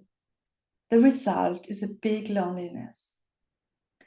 Both women are required to go to priests to confess. Confession is a sacrament reserved exclusively for clerics and thus for men. And it is abused, in the case of Doris Wagner, as an instrument of power, of blame, of manipulation and control. As the powerless in this system, both women are not only subjected to spiritual, but also to psychological and at last sexual violence. Psychological violence. Over and over, both women are given the message, you are wrong just as you are. There are constant, systematic attacks on the self-worth. Highly outdated gender stereotypes are employed. The anachronistic binary division into two genders is the standard in the system. and tasks are distributed according to gender stereotypes.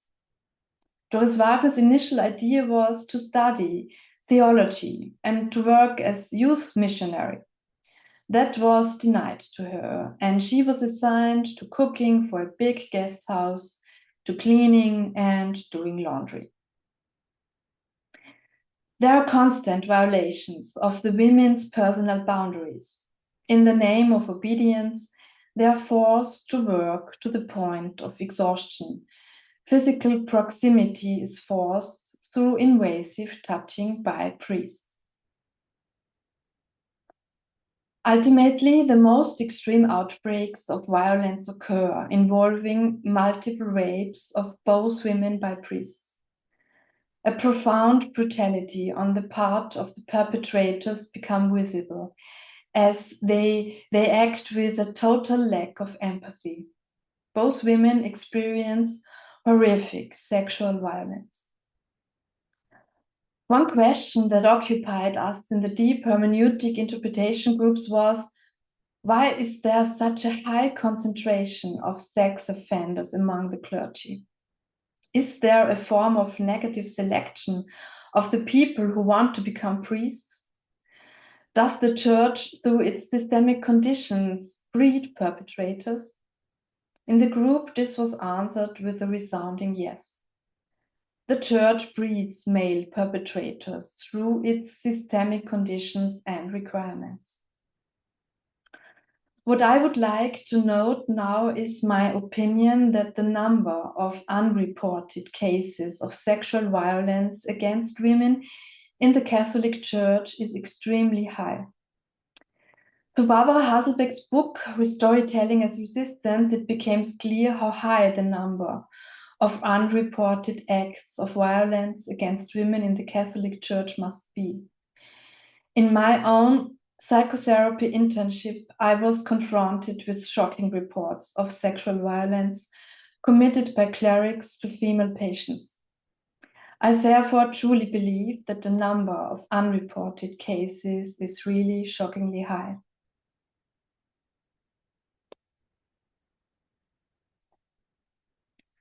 The forms of spiritual violence just described prepare the women for the violence to come and drive them into depression. The women are no longer able to defend themselves against further disrespectful attacks and the brutal rapes. Their independent will has been broken. The system molded them into perfect victims. They no longer have any strength. What negative psychological consequences do the women experience? It is a long list of bad consequences you all can imagine. We have already talked about quite a bit of that. These attempts at diagnostic classification are purely hypothetical in nature because this is not possible without long-term therapeutic support and personal interviews.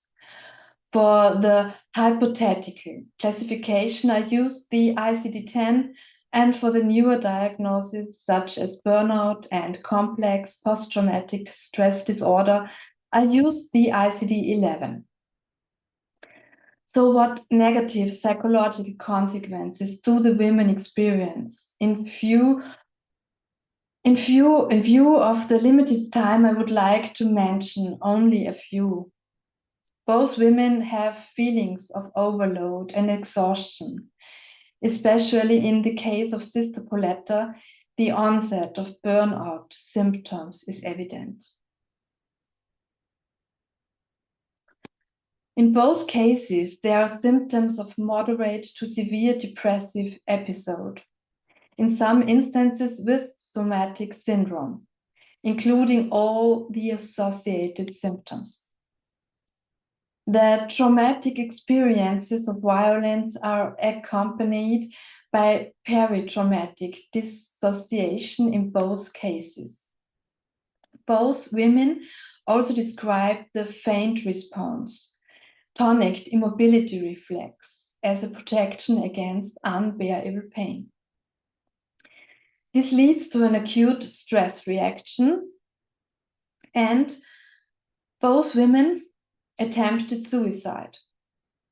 They are describing the process of suicidal constriction, and there are further symptoms that would justify a diagnosis of post-traumatic stress disorder. In my opinion, possible long-term consequences should women remain in such systems would be maybe complex post-traumatic stress disorder or even enduring personality change after catastrophic experience.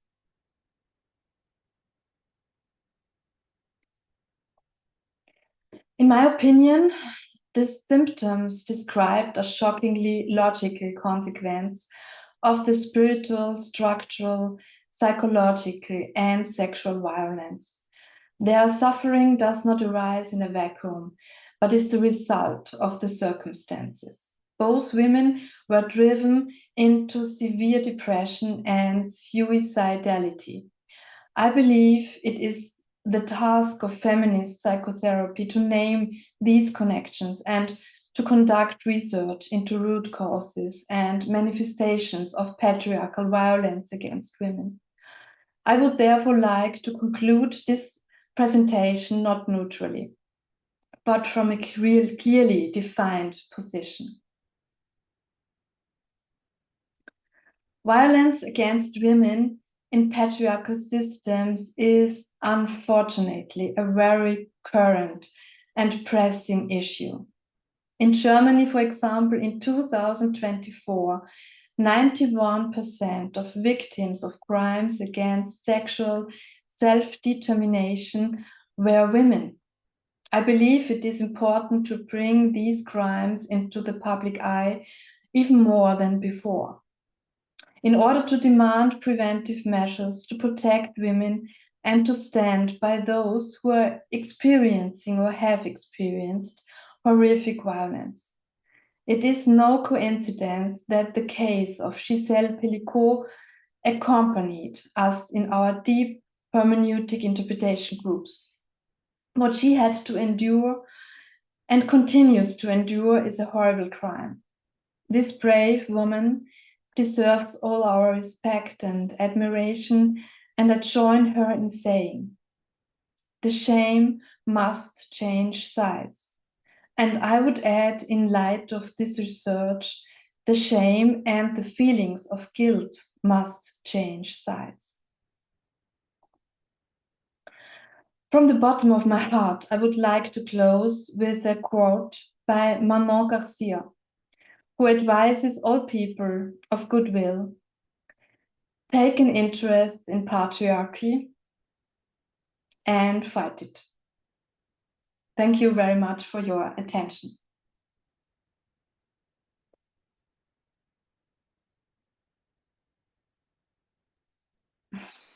Thank you one more time for your presentation. Thank you, Silke. Okay, I have to watch the time. As our final contribution today, we will now hear a report by Elisabeth Schäfer on our most recent and largest current research project. Her presentation is entitled Critical Psychotherapy Science and CRIP Studies, Perspectives on Eugenic Discourses. Elisabeth Schäfer is a philosopher and psychotherapy scientist with habilitation at the Department for Psychotherapy Science and Studies at the Sigmund Freud Private University, Linz, where she also serves as deputy head. Elisabeth Schäfer researches on deconstruction, queer feminist philosophy, psychoanalytic theory, body, violence and trauma, écriture féminine, writing as artistic research and resistant practice, and on artistic positions on climate change. Dear Elisabeth, please take us along your lines and traces.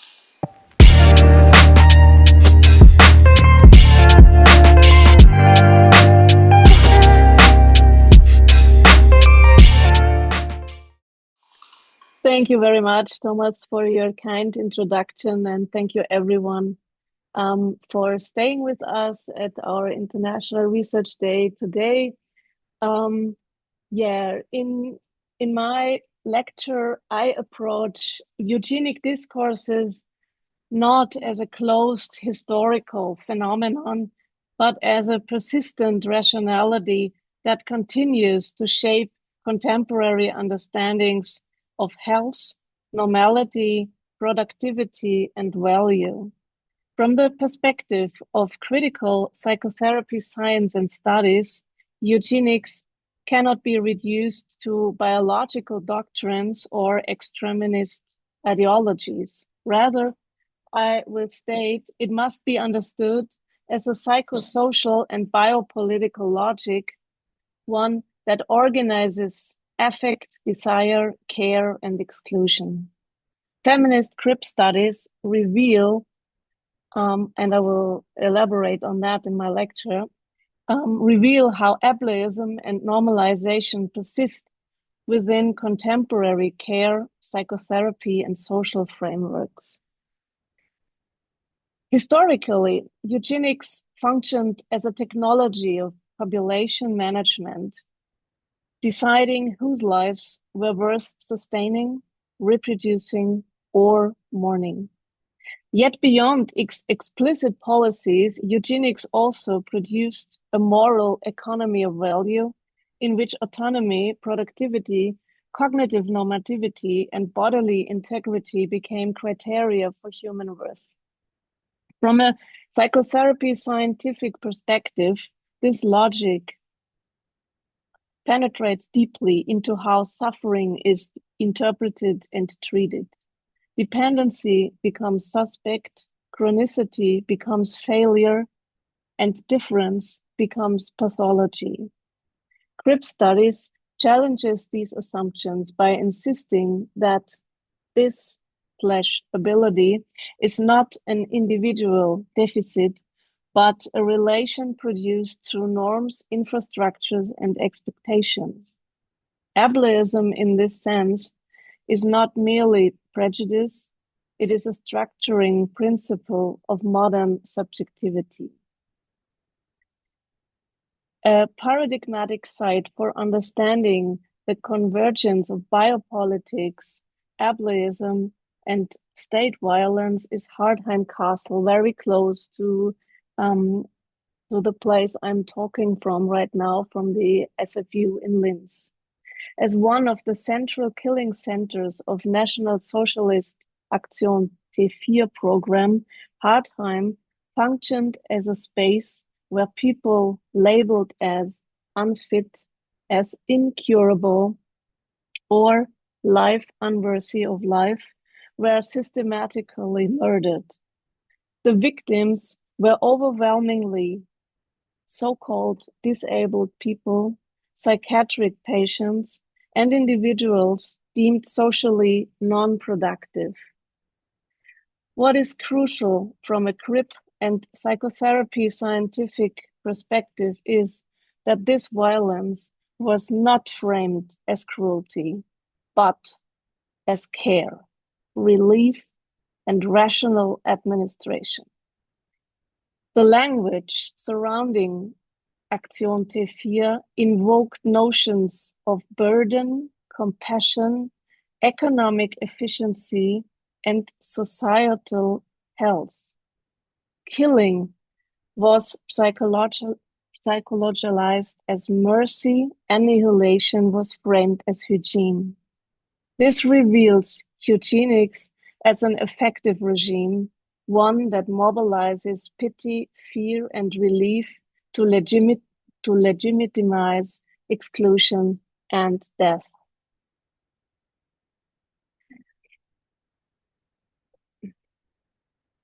Ableism, therapeutic rationality, and legacy of Hartheim.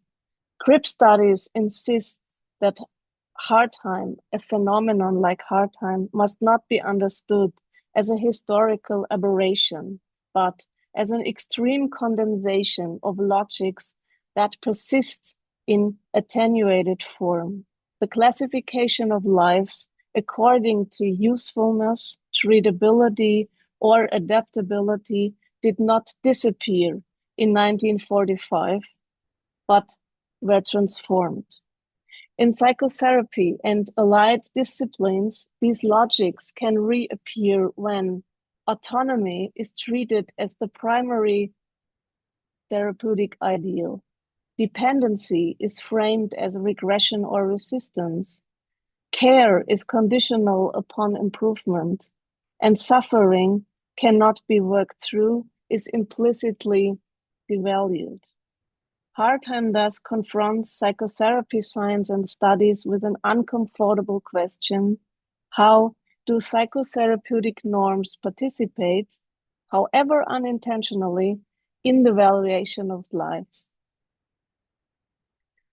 Dagmar Herzog's book Unlearning Eugenics, Sexuality, Reproduction and Disability in Post-Nazi Europe offers a crucial rethinking of how eugenic logics persist after 1945, not primarily through overt state violence, but through moral reasoning, legal frameworks, and effective regimes surrounding sexuality, reproduction, and disability. Rather than treating eugenics as a closed historical chapter belonging exclusively to National Socialism, Herzog instead demonstrates that eugenic assumptions were only partially dismantled after the war and instead migrated into liberal, religious, medical, and juridical discourses across post-war Europe. A central contribution of Herzog's work lies in her insistence that the mass murder of so-called disabled people under National Socialism, often referred to as euthanasia programs, did not automatically produce a post-war consensus about disability as a site of dignity and rights. On the contrary, the immediate post-war decades In the immediate post-war decades, so-called disabled people were rarely recognized as full moral or political subjects. Forced sterilizations were long excluded from recognition as Nazi crimes.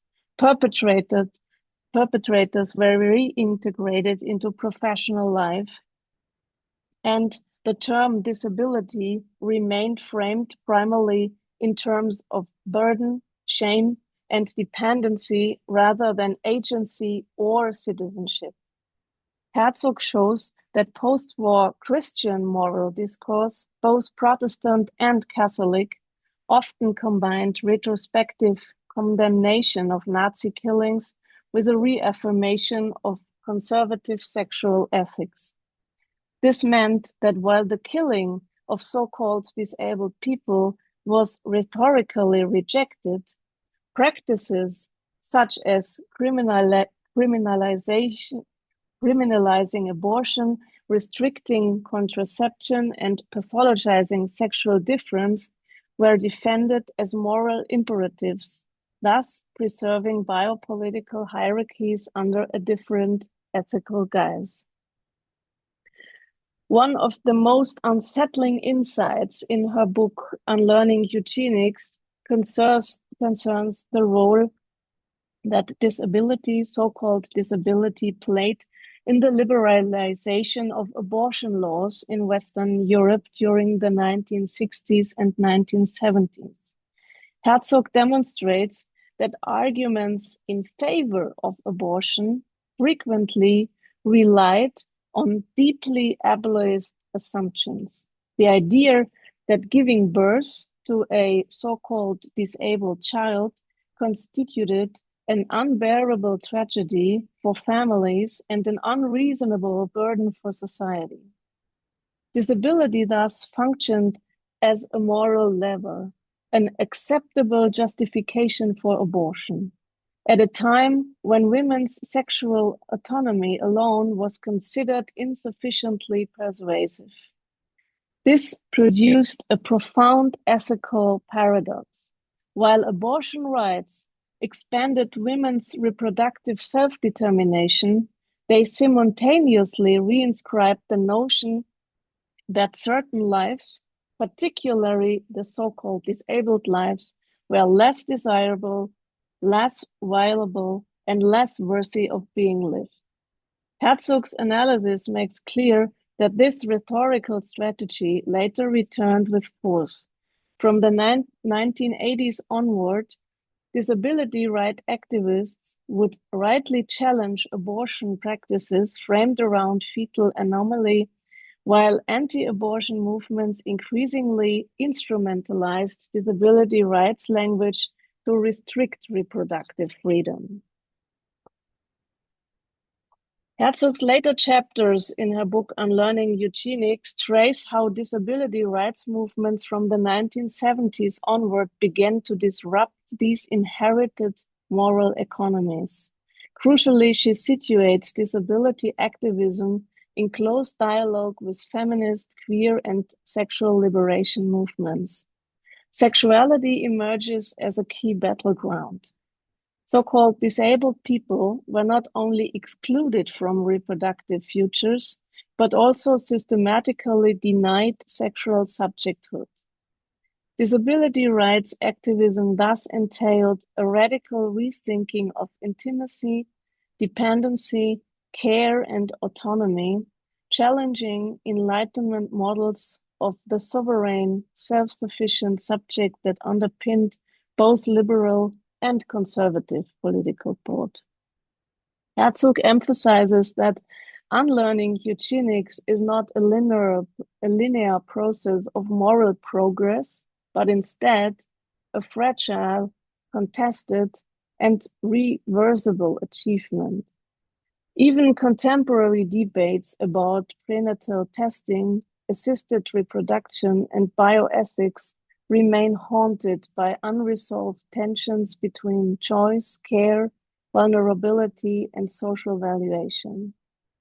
Disability, Herzog argues, exposes the limits of individualist ethics by foregrounding relationality, interdependence, and lifelong care as fundamental human conditions rather than deviations from a norm. From the perspective of critical psychotherapy, science, and studies, Herzog's work is particularly valuable because it reveals how psychic suffering, moral judgment, and institutional power intersect historically. Eugenic thinking does not persist only at the level of policy, it also shapes affective responses, fear of dependency, anxiety about burden, fantasies of purity and normality that continue to structure psychotherapeutic, diagnostic, and social imaginaries. Crip studies deepen this insight by reframing so-called disability not as deficit, but as a critical lens through which normative assumptions about health, autonomy, productivity, and futurity can be interrogated.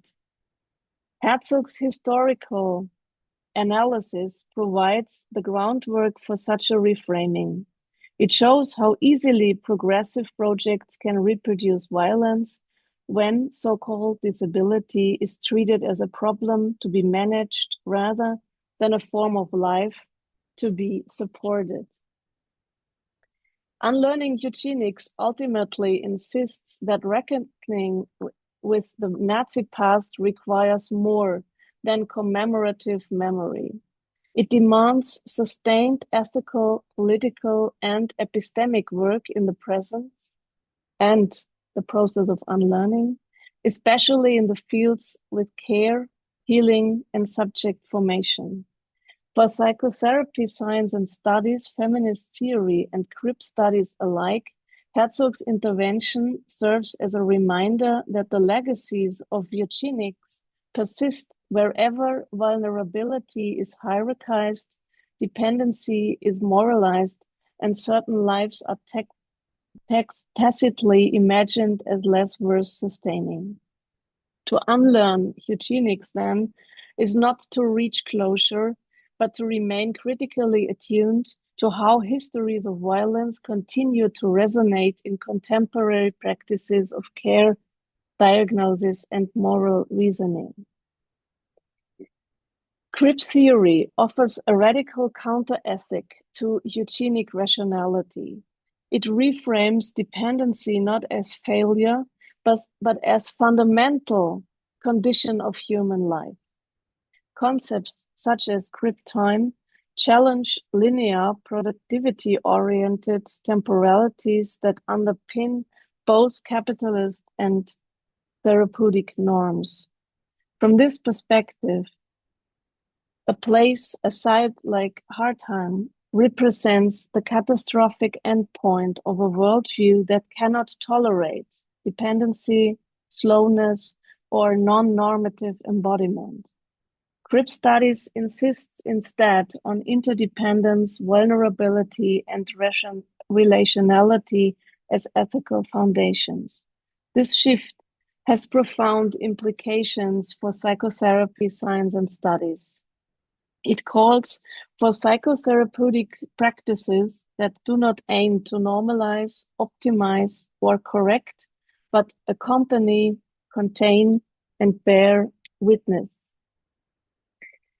Feminist Cripps studies reject so-called disability as an individual deficit, as I outlined before, and instead understand it as a relationality and social political condition produced by norms of functionality, productivity, and independence. This shift moves critique away from medicalized paradigms of normalization and toward questioning the ideals that define some bodies as valuable while rendering others disposable.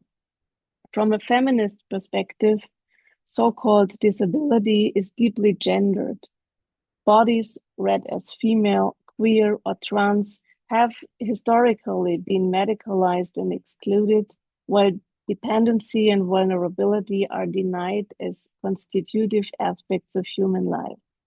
Feminist Cripps studies, as we find it in E.G. Alison Carfer's contributions to this field, therefore expose the persistence of eugenic and biopolitical logics in contemporary discourses of reproduction, genetic screening, and quality of life, where appeals to choice and optimizations often reproduce ableist assumptions. At the level of subjectivity, feminist Cripps studies challenge the liberal ideal of autonomy and propose relationality as foundational instead. This has important implications for sexuality, intimacy, and care, affirming that so-called disabled people as desiring subjects and rethinking psychotherapy as a practice that can either reproduce or, in the version of a critical psychotherapy, resist ableist norms. Critical psychotherapy science and studies carries a specific historical responsibility. It must acknowledge the entanglement of psychological knowledge with eugenic projects, both through direct participation and silence, and through silence, complicity, or post-war continuity. Engaging with sites like Hartheim means recognizing that psychotherapeutic concepts such as adaptability, resilience, or developmental normality are never political innocent. They must be continuously interrogated in light of their potential to exclude, rank, or devalue lives. Cripps study strengthens this critical stance by centering voices and bodies that have historically been rendered disposable. In conclusion, places like Hartheim forces us to confront a fundamental question. What kinds of lives do our theories, our practices, and institutions imagine as livable? Eugenic discourses persist wherever human worth is tied to autonomy, productivity, or normativity. Countering them requires a psychotherapy science that relinquishes fantasies of optimization and embraces an ethic of alterity or relational care. Grid studies does not offer reassurance for such a critical psychotherapeutic ethics. It offers a demand, an ongoing demand to think therapy, care, and subjectivity beyond violent ideals of healthy and independent or normal subject. Only by taking this demand seriously can critical psychotherapy science and studies avoid reproducing, however subtly, the logics that made places like Hartheim possible.